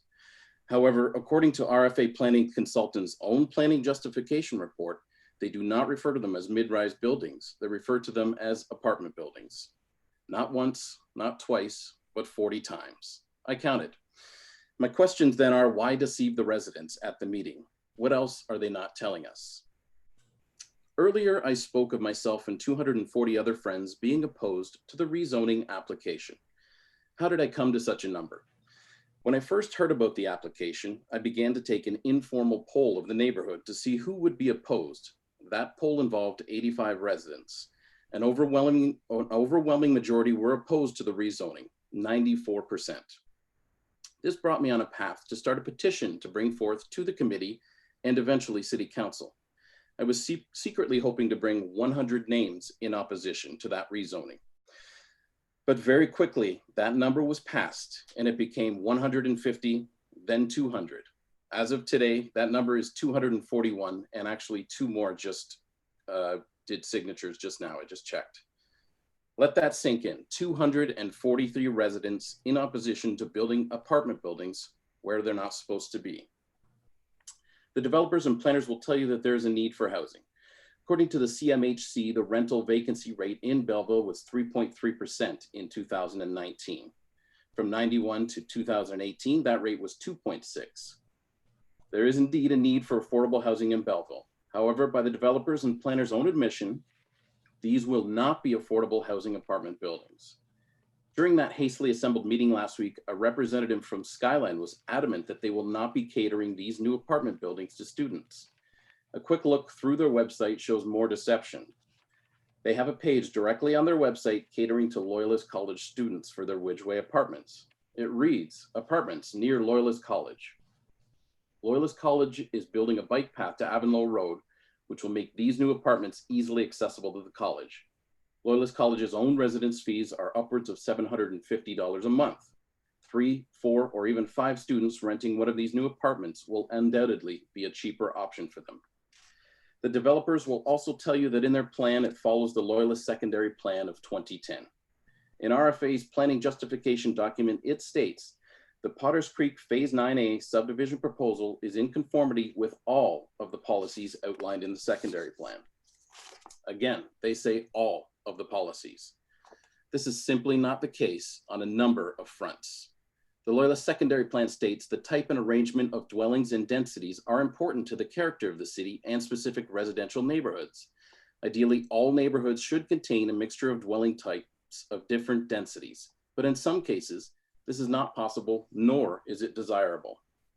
The key word in this policy is desirable. Rezoning the medium density section into a high density section is not desirable for the aforementioned 243 residents who have signed the petition. Many of us purchased homes and townhomes knowing that apartment buildings would be much further to the north. We were told by our realtors where the apartments would be. I have spoken to some residents who looked at the site plan when they purchased their homes 3 to 4 years ago. They were satisfied with the current plan, and it absolutely factored in their decision to purchase their lot. The last section of that policy states, some neighborhoods may consist predominantly of one form of housing and other neighborhoods would have greater variety. As it is now, Potters Creek already has a mix of low, medium, and high densities. We do not want more high density buildings added. There have already been several rezoning amendments to this subdivision. Statistics from Realtor.ca show that in the Potters Creek subdivision area, over 12% of the units are rented. This is significantly higher than subdivisions like Caniff Mills at 3% and Hampton Place at 6%. Potters Creek has more than its fair share of rental units.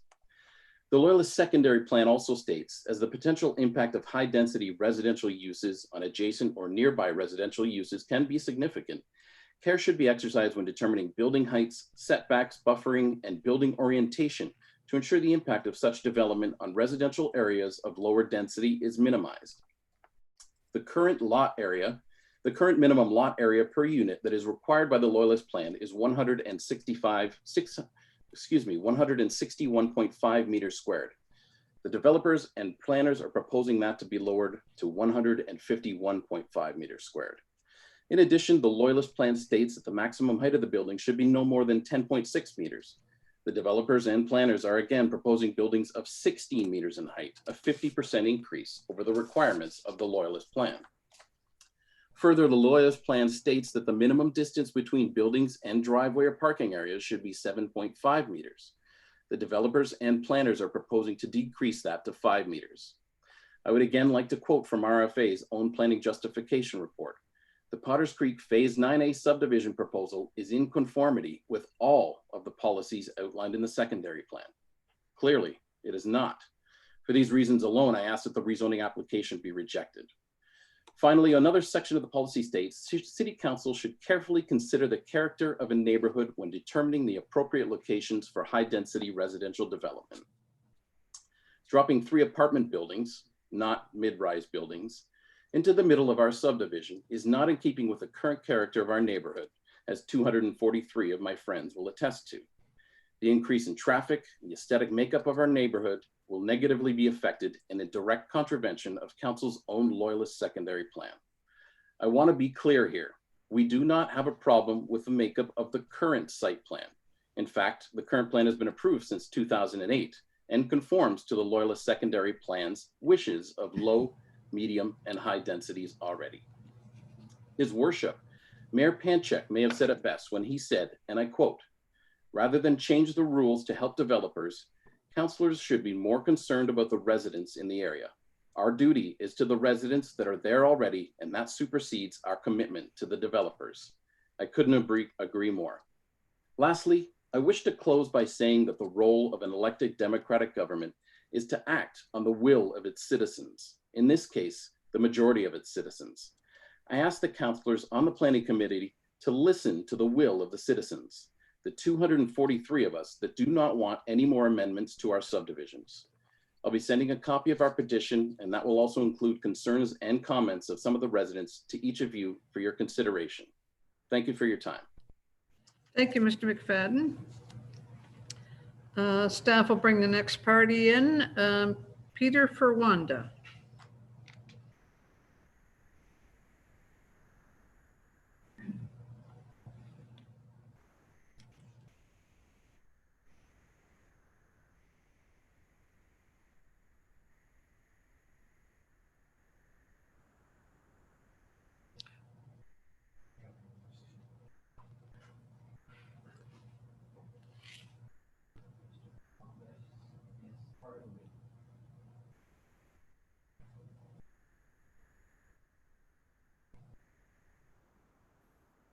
Hello. Mr. Ferwanda, I apologize. I mispronounced your name. You're welcome. You have the floor. Thank you very much. Well, I don't think I can say a lot of this better than Mr. McFadden just did, but I have to say my comment echoes his regarding the roadways.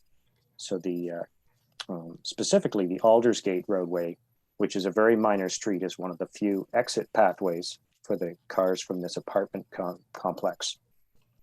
It's a residential street with many children on it. It's not built for the congestion that will occur when all these additional cars start using it.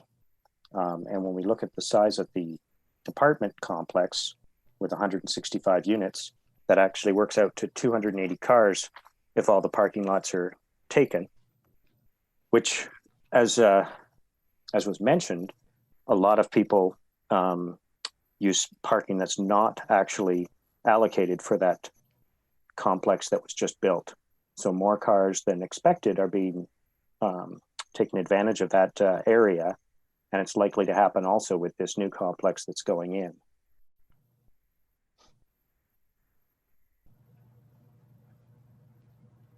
So specifically safety is a concern, but also road congestion. I would also like to mention that the complex was originally scheduled to be in phase B, and now moving into phase 9A, that's an acceleration of the plan. And I really do think that it requires a delay of the process so that due process can take place. And I believe everything else that I can reference, I signed the petition as well, but there are a lot of people opposed to this, and I'm one of them. So thank you for your time. Thank you, Mr. Forwarder. And Stephanie Forwarder. Yes, hello. Can you hear me? You have the floor, Stephanie. Yes. I just want to thank everyone here, councilors. Thank you for representing. I'm sorry, I can't hear you clearly. Can you hear me now? Hello? Not very well. Can you hear me now? That's better. Yeah. Okay. Okay.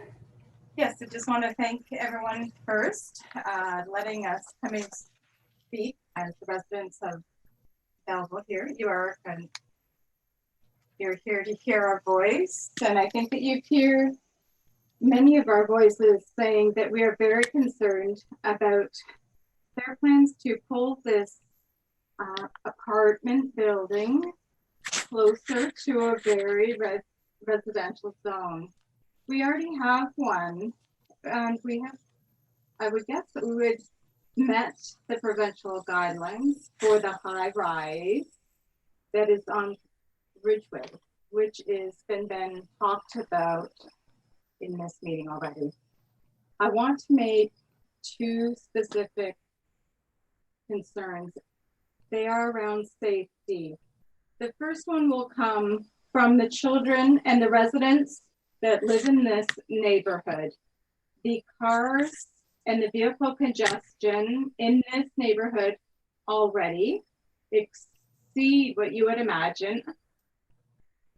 And that is, when you added on the apartment buildings, you could see a dramatic increase.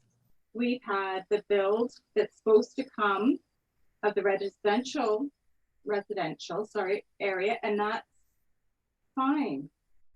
But the amount of traffic that you're going to ask and allow to come into this subdivision is unsafe. It is unsafe for the families.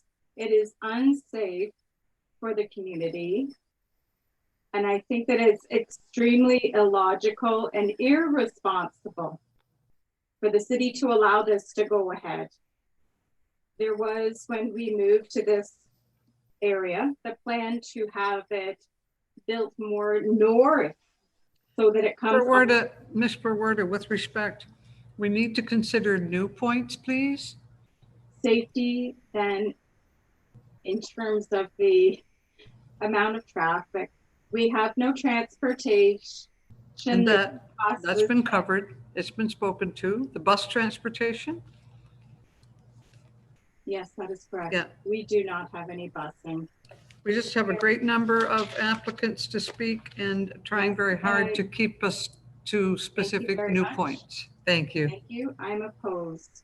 I believe that Mr. McFadden spoke to it very eloquently, and I hope that this city listens to the residents of this area. Thank you very much for your time. Thank you. Staff will bring the next party, Erna and Bernie Laffin.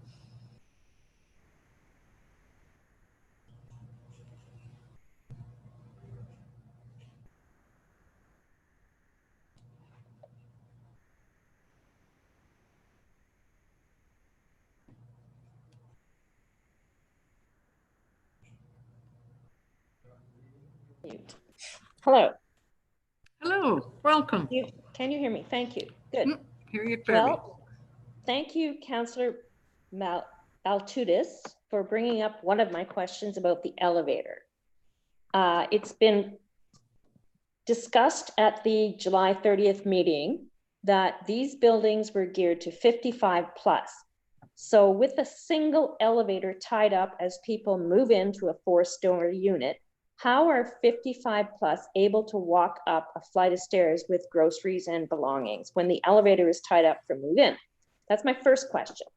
The second is, who is going to police somebody that's registering at Loyalist College from taking on a lease, signing 2 people on the lease, and then later bringing on extra boarders and filling these units with more people than it was intended to house?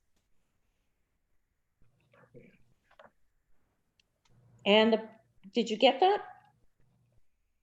Yes, we heard you clearly. Good. That's my question. And thank you, Councillor Baltudis, for bringing the elevator issue up. Because Skyline and redevelopment are insisting that these are geared to 55 plus lifestyles.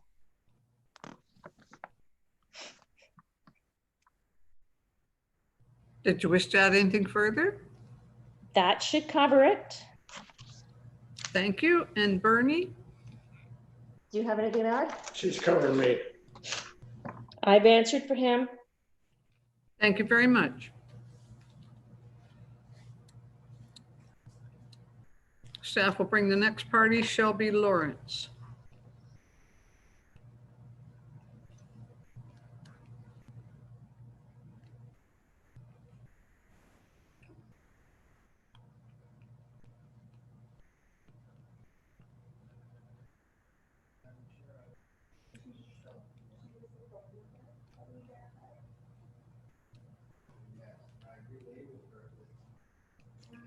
We don't have her?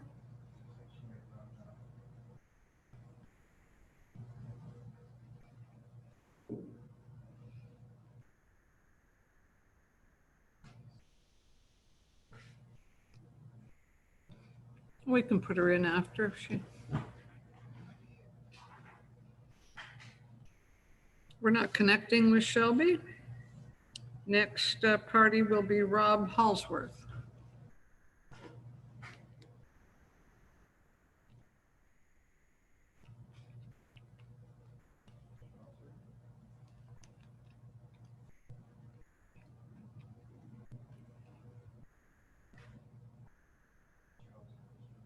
Hello. Welcome, Mr. Halsworth. You have the floor. Thank you very much. I have 4 points I would like to add to the meeting. First point regarding the transportation study. One of the changes in 9A is going to be an increase in car traffic on the Hastings Park Drive because of the increase from single-family dwellings to townhomes, the relocation of the median development. What I would ask is that decision on phase 9A be deferred until the transportation study is complete. Current plans show Hastings Park Drive extension continuing through the Hastings Park subdivision and Avonlow Road being terminated at Sienna. With the increased traffic, we're unsure of what's going to happen on the older part of Hastings Park Drive, the original Hastings Park Drive. I would request that the, as I say, the transportation study be complete before phase 9A is approved. Second point around drainage and elevation. No information has been provided by the developer on ground elevation changes in phase 9A and 9B. The work completed in Potters Creek to date has seen significant ground elevation changes, which creates two problems for existing residents. One is the balcony effect, where it feels like people are in the new homes are in a balcony above existing homes. And the second is about water management. Now, the water management is due to be addressed by a swale running through the west side of the Potters Creek subdivision. But I reside in Hastings Park subdivision, which has a swale that was put in 1988 with the original subdivision. That swale is one, filling in through natural infill, and two, one resident took action to extend his backyard, filled in the swale, and blocked flow of water from homes uphill. And despite requests to the city of Belleville, no action was made to correct that. So if the swale is going to be the process for water flow, how is that going to be maintained? And what's to prevent people making changes to better their own properties down the road? Fourth point about tree removal. There's a significant tree removal along the western perimeter of the Potters Creek. When I asked the developer about that, he said the trees were removed at the request of the city of Belleville to put in the swale. So we'd like to reconsider tree removal, as that does provide a buffer between the existing Hastings Park subdivision and the new Potters Creek. And lastly, Hastings Park subdivision is becoming an island in the middle of these new subdivisions, with Potters Creek to the east and the village of Avonlow to the west. Yet Hastings Park subdivision has no sidewalks, it has no sewer system, and limited amenities. It's more a rural subdivision than it is an urban subdivision. And so I would request that the city consider what is their plan for the Hastings Park subdivision in terms of stormwater drainage, sewage, and sidewalks, so that we are brought up to the standard that a modern subdivision would expect. Thank you. Thank you very much. Next party will be Christopher Destin.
Do I have a phone number for Mr. Destin? I do. Hello, can you hear me? Oh, there you are. Yeah, sorry about that. Christopher, Okay. you have the floor. Your presentation is quite lengthy, and you're not in the least not welcome to do your presentation. Just recognizing that a number of points have been covered. So do your best to stick to. Actually, I think you have tried very hard to present your case individually. So do your best as far as time goes, please. It's about 10 minutes, Pat. Okay, that's good. That's good. I apologize, but I am speaking on behalf of more than just myself, but also my neighbors. Yeah, you've done a composite. Yeah. Jeff LeBoutier. I'm not sure that that's acceptable or not, but that was the arrangement that we had made previously. No, but we're going to give you a little license to cover. I know you've worked with a group there, so please go ahead. Thank you. Good evening, everyone. My name is Christopher Destin, a resident of Hastings Park subdivision, here to speak in opposition to the rezoning plan proposed for Phase 9A in Potters Creek subdivision. Phase 9A has far-reaching long-term implications for both Hastings Park subdivision and the entire Loyalist secondary plan area. The Hastings Park subdivision is a unique neighborhood of very low density, built 30 years ago when it was part of Sydney Township and later acquired by Belleville. It's a suburban rural subdivision with large single detached single family homes on very large lots to accommodate septic systems. The roads are local roads serving local residents only with very low traffic, no sidewalks and open ditches. The original subdivision plan in the 1980s included park space that was never built, so community recreation occurs on the roads. As a rural area with some naturalized buffers, we see deer, tree frogs, songbirds, owls, fox, coyote, all seen regularly. The residents of Hastings Park subdivision are not opposed to development. Many residents are business people who understand that developers have a right to develop the lands they've purchased for fair return on investment, and the city needs to grow and satisfy market demand. However, planning policies dictate this needs to be done in a manner that respects existing developments as established by the Loyalist Secondary Plan. The latest version of the Loyalist Secondary Plan was passed in 2010, though it should have been reviewed in 2015 as per Section 8.12A with public consultation. Section 3.1 has clear policies for the placement of medium density and high density residential, and 6.6 has clear policies regarding urban design of new developments and the preservation of unique neighborhoods and mitigation of impacts of new development on existing land uses. Unfortunately, the road network laid out by the plan is not clear. Schedule A in the plan indicates a clear north-south corridor here, which is currently under construction. However, the east-west road network is ambiguous. Schedule A indicates a new east-west road that terminates at Sienna here, and a connector road to the north connecting to Avonlow here. There is no connection to Hastings Park Drive. The dotted line that you see here is a Bell easement. It also shows another east-west road from Walbridge Loyalist Road to Avonlow Road connecting at Monteagle here. Schedule E in the secondary plan shows these as collector roads, but again, no connection from Hastings Park Drive to Sienna. The draft plan of subdivision of 2008 does indicate a connection to Hastings Park Drive, but residents drew assurances at the time that this would not bring new traffic as it was the end of the road, not a through road. Now, a lot's changed since 2008. Since then, the lands west of Avonlow, known as the lands of Avonlea, have been sold and plans are being produced for development. One recent plan indicates Hastings Park Drive being extended to the west and thus becomes a through road, the road to Avonlea, if you will, which will effectively funnel traffic from Belleville through Hastings Park subdivision to Walbridge Loyalist Road and sever 10% of the residents of Hastings Park subdivision from their neighbors. All of this is happening in the absence of a current revised publicly consulted Loyalist secondary plan. Phase 9 of Potters Creek subdivision lays the foundation for the future by extending Hastings Park Drive and reclassifying it as a collector road. It also establishes a new character for Hastings Park Drive with medium density development. The draft plan of 2008 concentrated the high density on Sienna, and the majority of the Hastings Park Drive was planned to be single detached low density residential. The rezoning of phase 9 into A and B brings the density south to Hastings Park Drive and provides no commitment to a plan for 9B. So what do the policies of the secondary plan indicate regarding new collector roads and new medium density development? The secondary plan is clear. Section 3.1 states that main access routes for new medium density zones should not be through areas of low density residential development. They're to be serviced with open space and community facilities. Their preferred location would be adjacent to non-residential land uses, such as parks, schools, and churches. Also, 6.6 has clear policies for urban design, encouraging high standards through buffering of adjoining land uses and preservation of unique streetscapes and neighborhoods. The architectural design should be in keeping with the character of the area, and buffering should be employed to mitigate the effects to adjacent properties using existing natural features. These are the policies of our secondary plan. The proposed medium density Hastings Park Drive would be a drastic departure. For visual comparison, we could look to the newly constructed Widgeway Place in Potters Creek subdivision.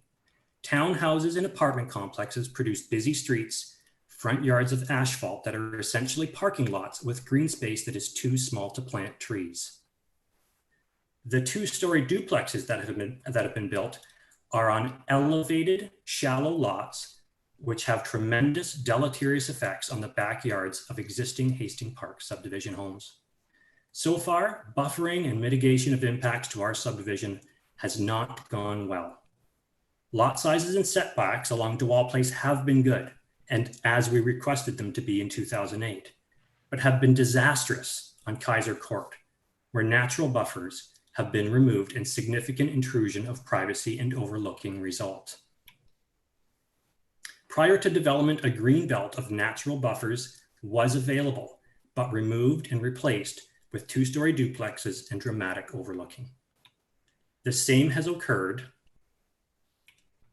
This is the overlooking that occurs on Kaiser Court. The same has occurred at the end of Monteagle. Both circumstances also involve an elevation increase of about 6 feet, which greater contributes to the overlooking and intrusion of privacy.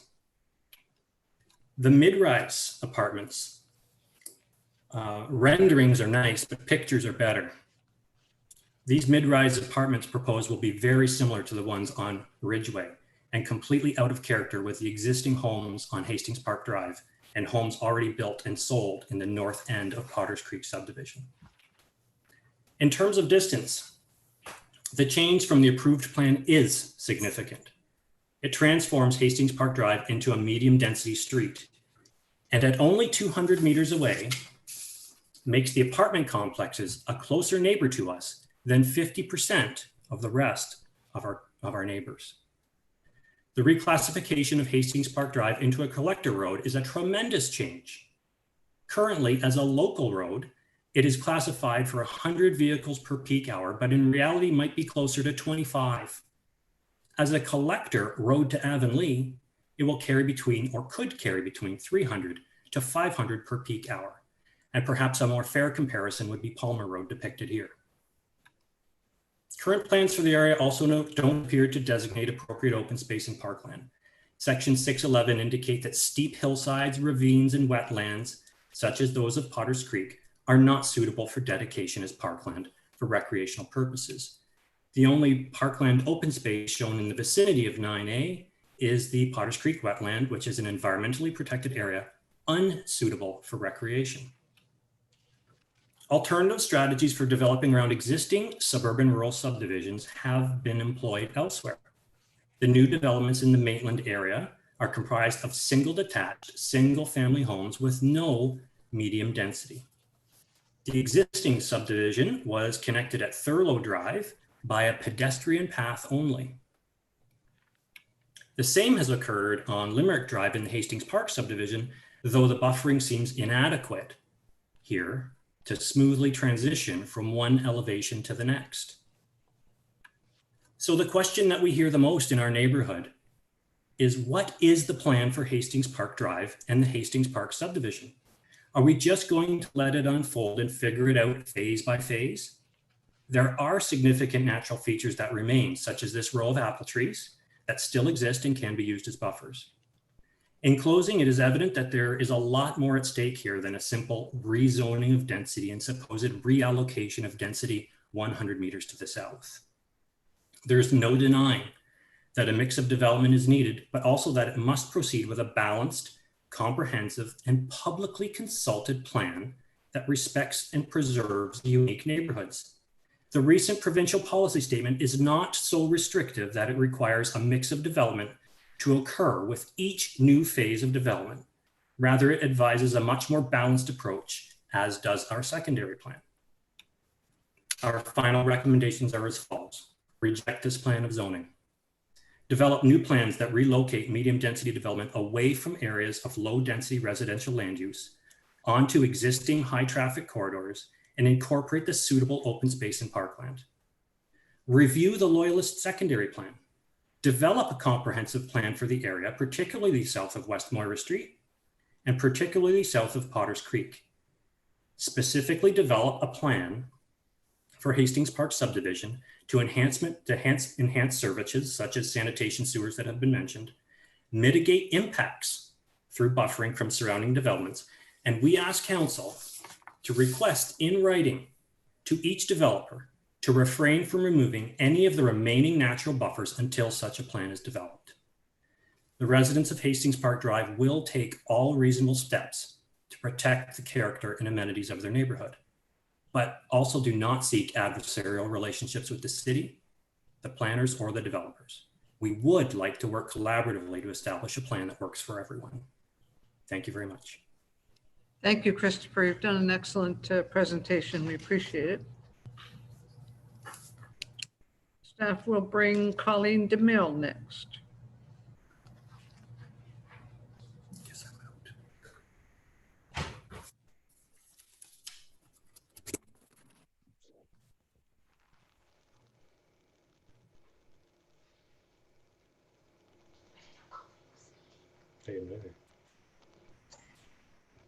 Hi, thank you very much for the opportunity to participate in this planning meeting. All the points that I would have made are well covered. I'm also a resident of Hastings Park subdivision, and thank you very much for considering all that you've heard tonight. Thank you, Colleen. You have nothing further to add? No, not at this time. Thank you very much. Next party is Lisa Halsworth.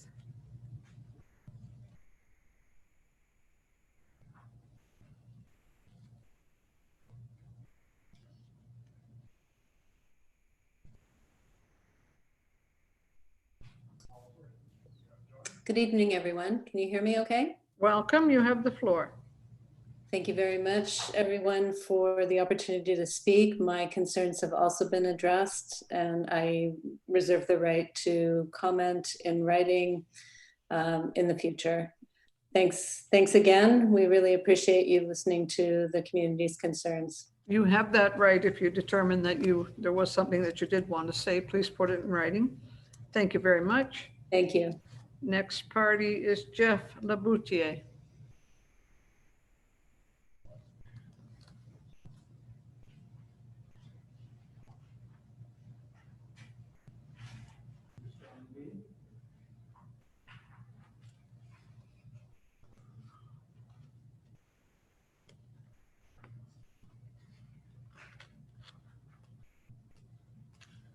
Can you hear me?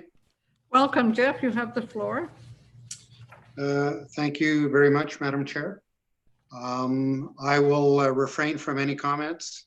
Mr. Dustin and I have collaborated a fair bit, and he has clearly incorporated and articulated any of my objections as well. Thank you very much. Thank you. Next party is Shanann Bell.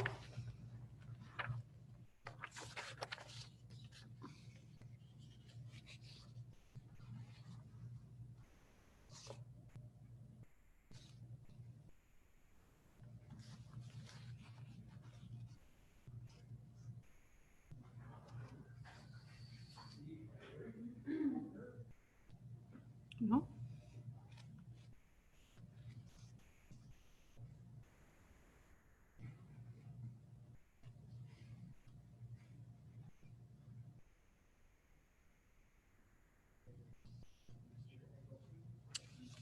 We're not able to connect with Shanann. Next party, Steve Eggleton.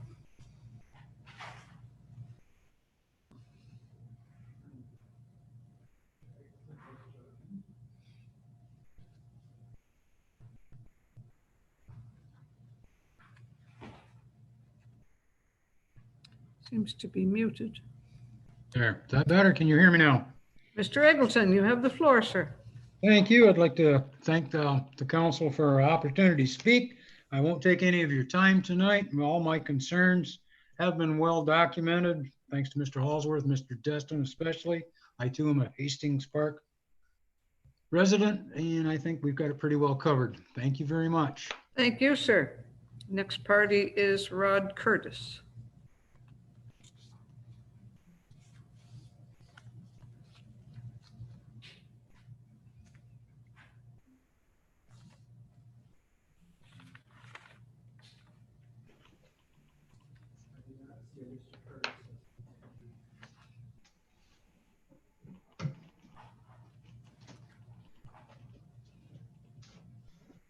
Mr. Curtis is not with us.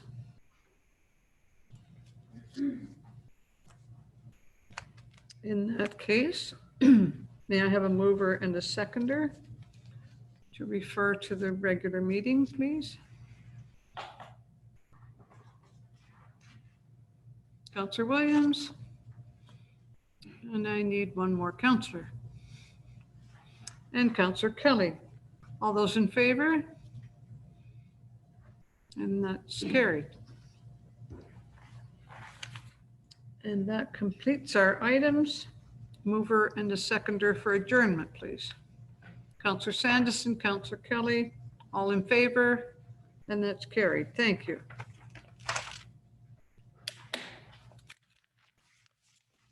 I have some remarks, don't I? Then we move on to the regular Planning Advisory Committee meeting. All members are in attendance. Disclosure of pecuniary interest and general nature thereof. Councillor Williams? Thank you, Madam Chair. Already disclosed, but 6.1 again, just in case you need it again. 6.1. Item 3, confirmation of minutes. 3.1, minutes of the City Council Planning Committee meeting and Planning Advisory Committee meeting held on July 6, 2020. Mover and a seconder, please.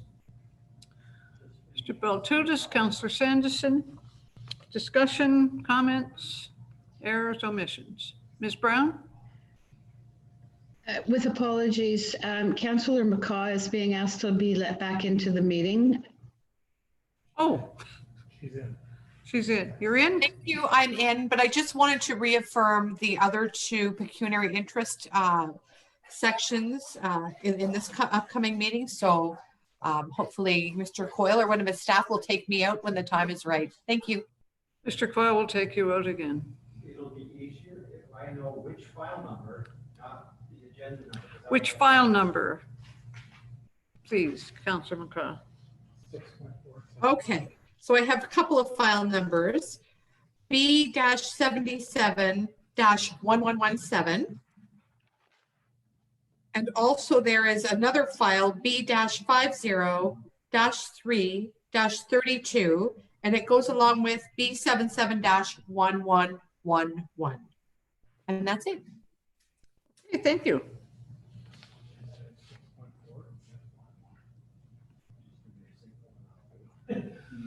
No further discussion?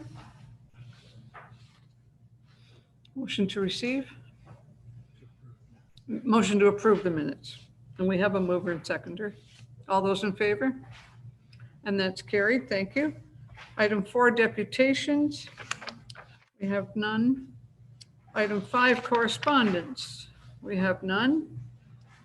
Item 6, referrals from public meeting. 6.1, notice of complete application and introductory public meeting for application for proposed amendment to zoning bylaw number 3014, as amended, Millennium Parkway, part of lots 29 and 30, Plan 22, Part 6, Plan 21R-20584, City of Belleville, County of Hastings, file number B77-1105, owner 273-7778 Ontario Limited, applicant Sunny Punya, principal planners report number PP 2020-37. The resolution reads that report number PP 2020-37 dated August 4th, 2020 regarding notice of complete application and introductory public meeting for proposed amendment to zoning bylaw number 3014 as amended, Millennium Parkway, part of lots 29 and 30, Plan 22, Part 6, Plan 21R-20584, City of Belleville, County of Hastings be received as information, and that staff report back as such time as input from the public, commenting agencies, and municipal departments has been received, assessed, and addressed to the satisfaction of the Engineering and Development Services Department. Mover and a seconder, please. Ms. Brown and Mr. Jennings. All those in favor? And that's carried.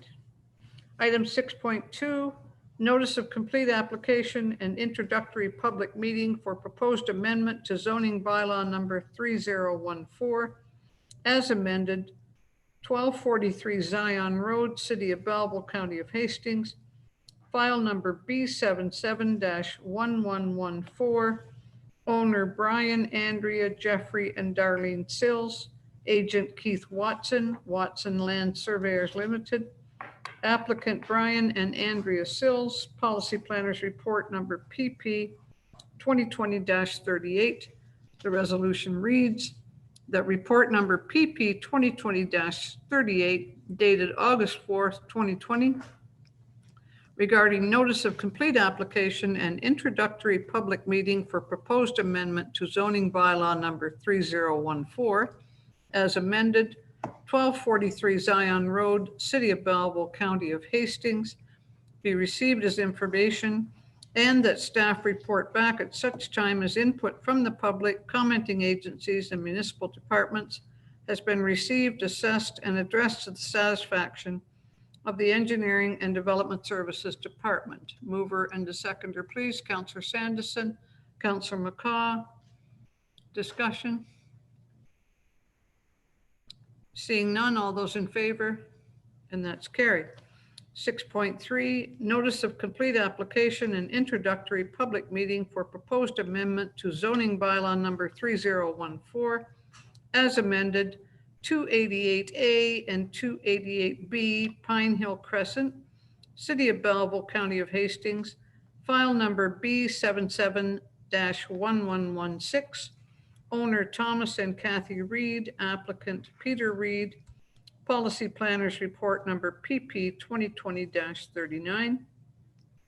The resolution reads that report number PP 2020-39 dated August 4th, 2020 regarding notice of complete application and introductory public meeting for proposed amendment to zoning bylaw number 3014 as amended, 288A and 288B Pine Hill Crescent, City of Belleville, County of Hastings, be received as information, and that staff report back at such time as input from the public, commenting agencies, and municipal departments has been received, assessed, and addressed to the satisfaction of the Engineering and Development Services Department. Mover and a seconder, please. Mr. Joyce and Councillor Kelly. Discussion? Seeing none, all those in favor? Item 6.4, notice of complete application and introductory public meeting for proposed amendment to zoning bylaws number 10245 and 2076-80 as amended, part of block 65, block 66, plan 21M-288, part lots 33 and 34, concession 1, former Township of Sydney, now City of Belleville, County of Hastings, file number B77-1117, owner Potters Creek Developments, Inc. and DeWall Holdings Limited, agent RFA Planning Consultant, Inc. Principal Planners Report number PP 2020-40. That report number PP 2020-40 dated August 4, 2020 regarding notice of complete application and introductory public meeting for proposed amendment to zoning bylaws number 10245 and 2076-80 as amended, part of block 65, block 66, plan 21M-288, part lots 33 and 34, concession 1, former Township of Sydney, now City of Belleville, County of Hastings, be received as information, and that staff report back at such time as input from the public, commenting agencies and municipal departments has been received, assessed, and addressed to the satisfaction of the Engineering and Development Services Department. Mover and seconder, please. Councillor Williams and Councillor Sanderson. Discussion? Seeing none, all those in favor? I'm sorry? Councillor Williams, I beg your pardon. Thank you, Madam Chair. I have one question for staff through you to Stephen Yes, Ashton. please. Sorry, I missed you. There was a good comment, I think, brought up on the Loyalist secondary plan. Just getting an update on that, perhaps, as it pertains to this application, where the Loyalist secondary plan stands to be updated. And does that have any impact on this application right now or any future applications around this area?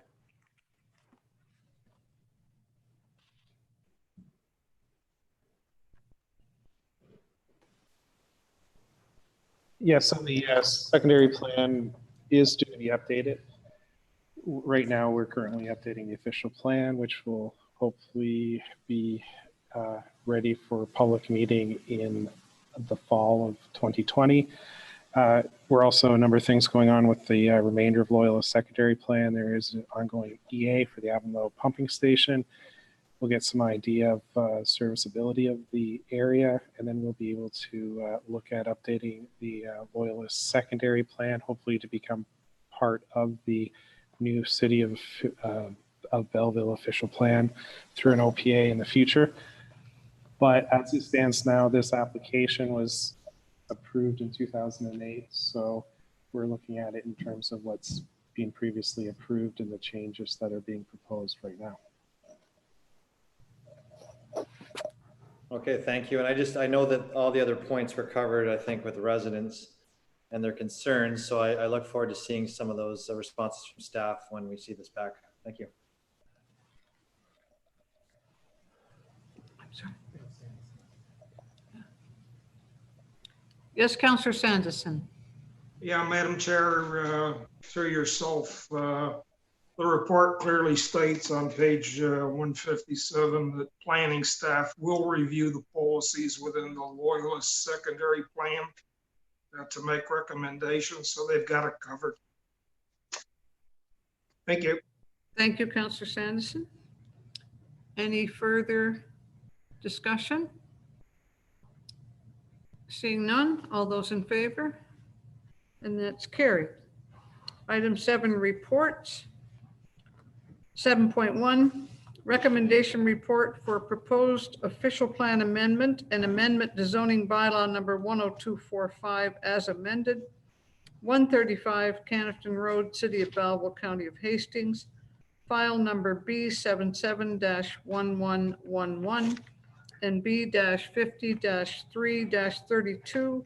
Owner DACA Investment Properties Limited. Applicant Task Force Engineering Incorporated. Agent RFA Planning Consultant Incorporated. Principal Planners Report number PP-2020-41. The resolution reads that the Planning Advisory Committee recommends the following to City Council: that applications B-50-3-32 and B-77-1111 to amend the City of Belleville official plan and zoning bylaw number 10245 as amended for 135 Canafton Road, City of Belleville, be approved as follows. That Schedule B, land use of the official plan, be amended by redesignating the subject land from residential land use to commercial land use, and that zoning bylaw number 10245 as amended be amended by rezoning the subject land from residential second density R2 zone to general commercial C2-10 zone. Mover and a seconder, please. Mr. Joyce, Ms. Brown, discussion? Nope.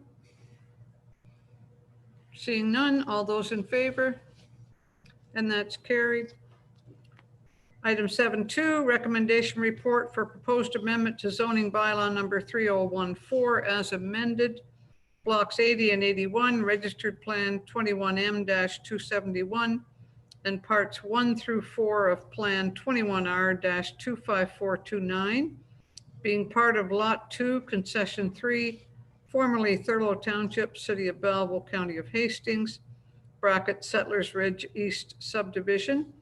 File number B771112, owner 2215100 Ontario Inc. and 2380416 Ontario Inc. Agent RFA Planning Consultant Incorporated. Principal Planners Report number PP 2020-42.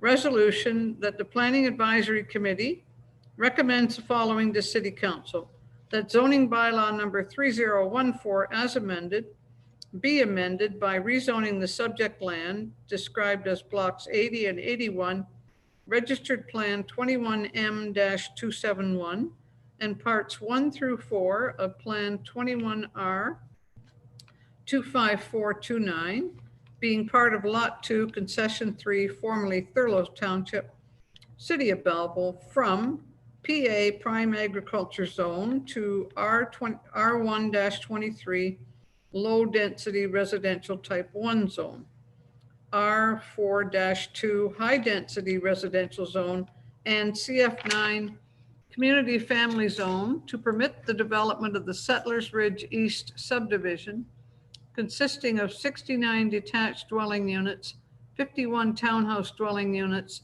and a stormwater management pond. Mover and a seconder, please. Mr. Jennings and Mr. Baltutis. A discussion? Councillor Sanderson. Yeah, thank you, Madam Chair. Through yourself, I have a few questions. First one is on page 212, which is part of the attachment 4, conditions for draft approval.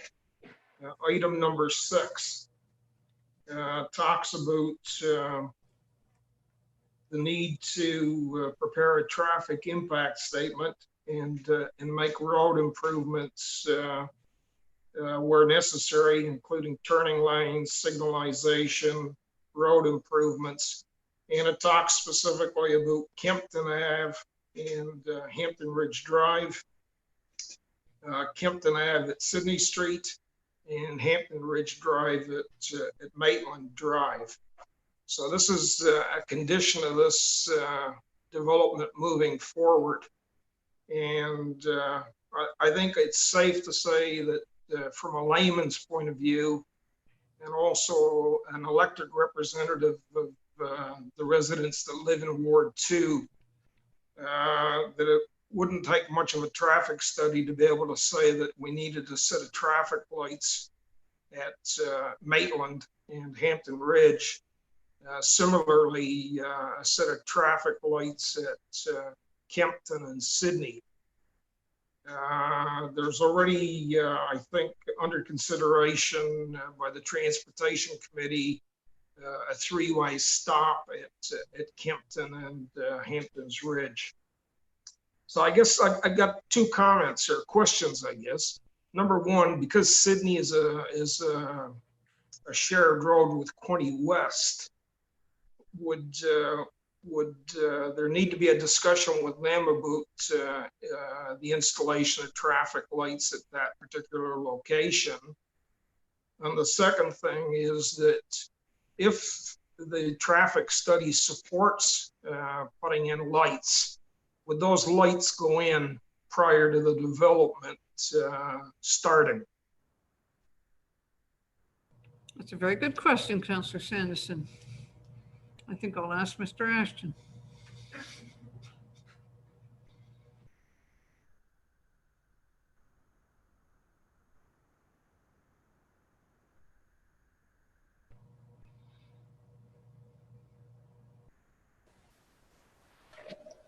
So I guess the first thing we need to do is undertake the traffic study first to establish the demand or the requirement from an engineering perspective. So that would be done by the applicant. Then the applicant's engineering study would be peer reviewed by our engineering department. And then we would look at the conditions at that point in time. So we could look at timing of when the installation would be required as part of the subdivision agreement at that point in time. That would be more of a technical matter. Mm-hmm. That would be done by the approvals section. In terms of the shared street, we'd have to look at the details and if it's required. And then I guess also depending upon the development and their desire to move ahead as fast, or maybe they wanted to time it with larger improvements, or maybe there would be a cash in lieu or a cash contribution towards a future improvement. But those would be all things that would be established through the study. Okay. So the second question, thank you, Stephen. The second question I have is on the next page, item 11, the owner agrees to construct a temporary road for construction access extending from Town Center Drive that will provide direct access to the subject lands from the east. So I would like, if it's possible, to make that the only access road into that development. Currently, what happens with the development that's near completion currently is that Kempton Ave and Hampton Road, or Hampton's Ridge Drive, sorry, are the two roads that we have construction vehicles running up and down day in, day out. So I'm wondering, is it possible, is that something that the developer might consider, just to singularly use that access point from Town Center Drive?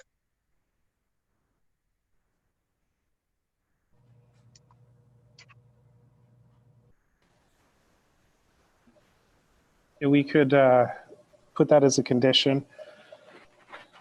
Ultimately, I mean, it's easier for staff if those conditions are met, and I think it's the developer's desire that that would be the only use as well. Of course, you get a lot of subcontractors and subcontractors of subcontractors, so sometimes it's a enforcement issue, but we can, or Mr. Pension and the approvals section can work with the developer to try to beef up as much as possible that actually get used.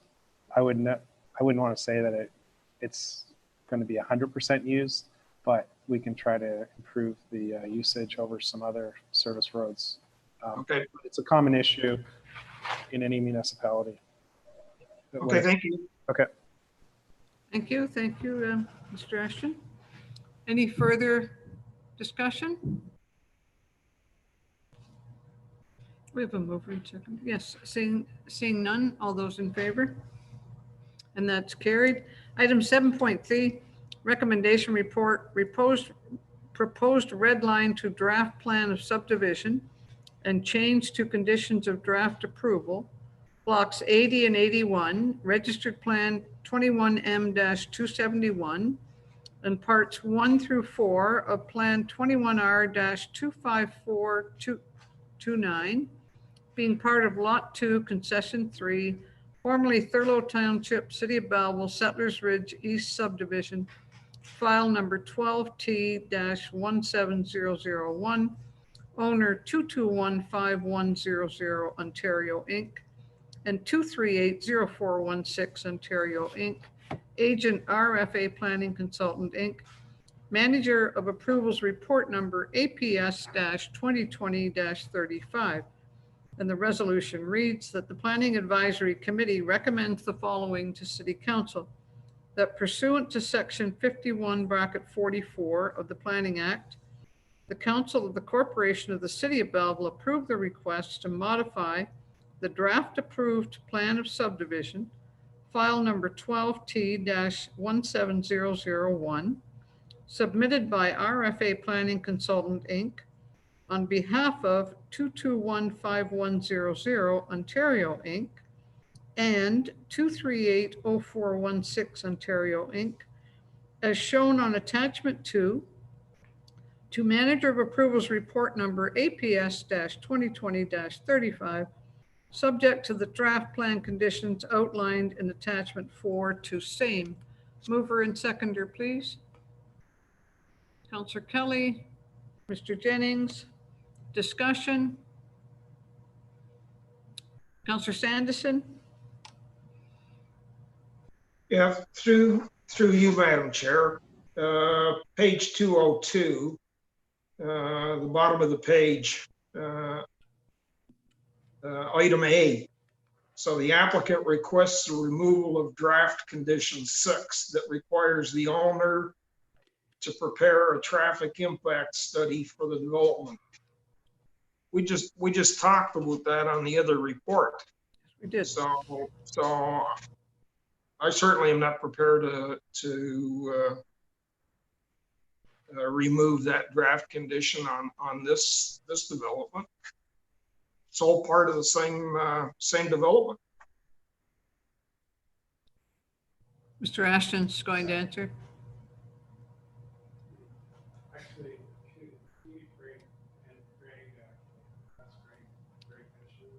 Greg, is Greg here? Oh, sorry, Greg, sure.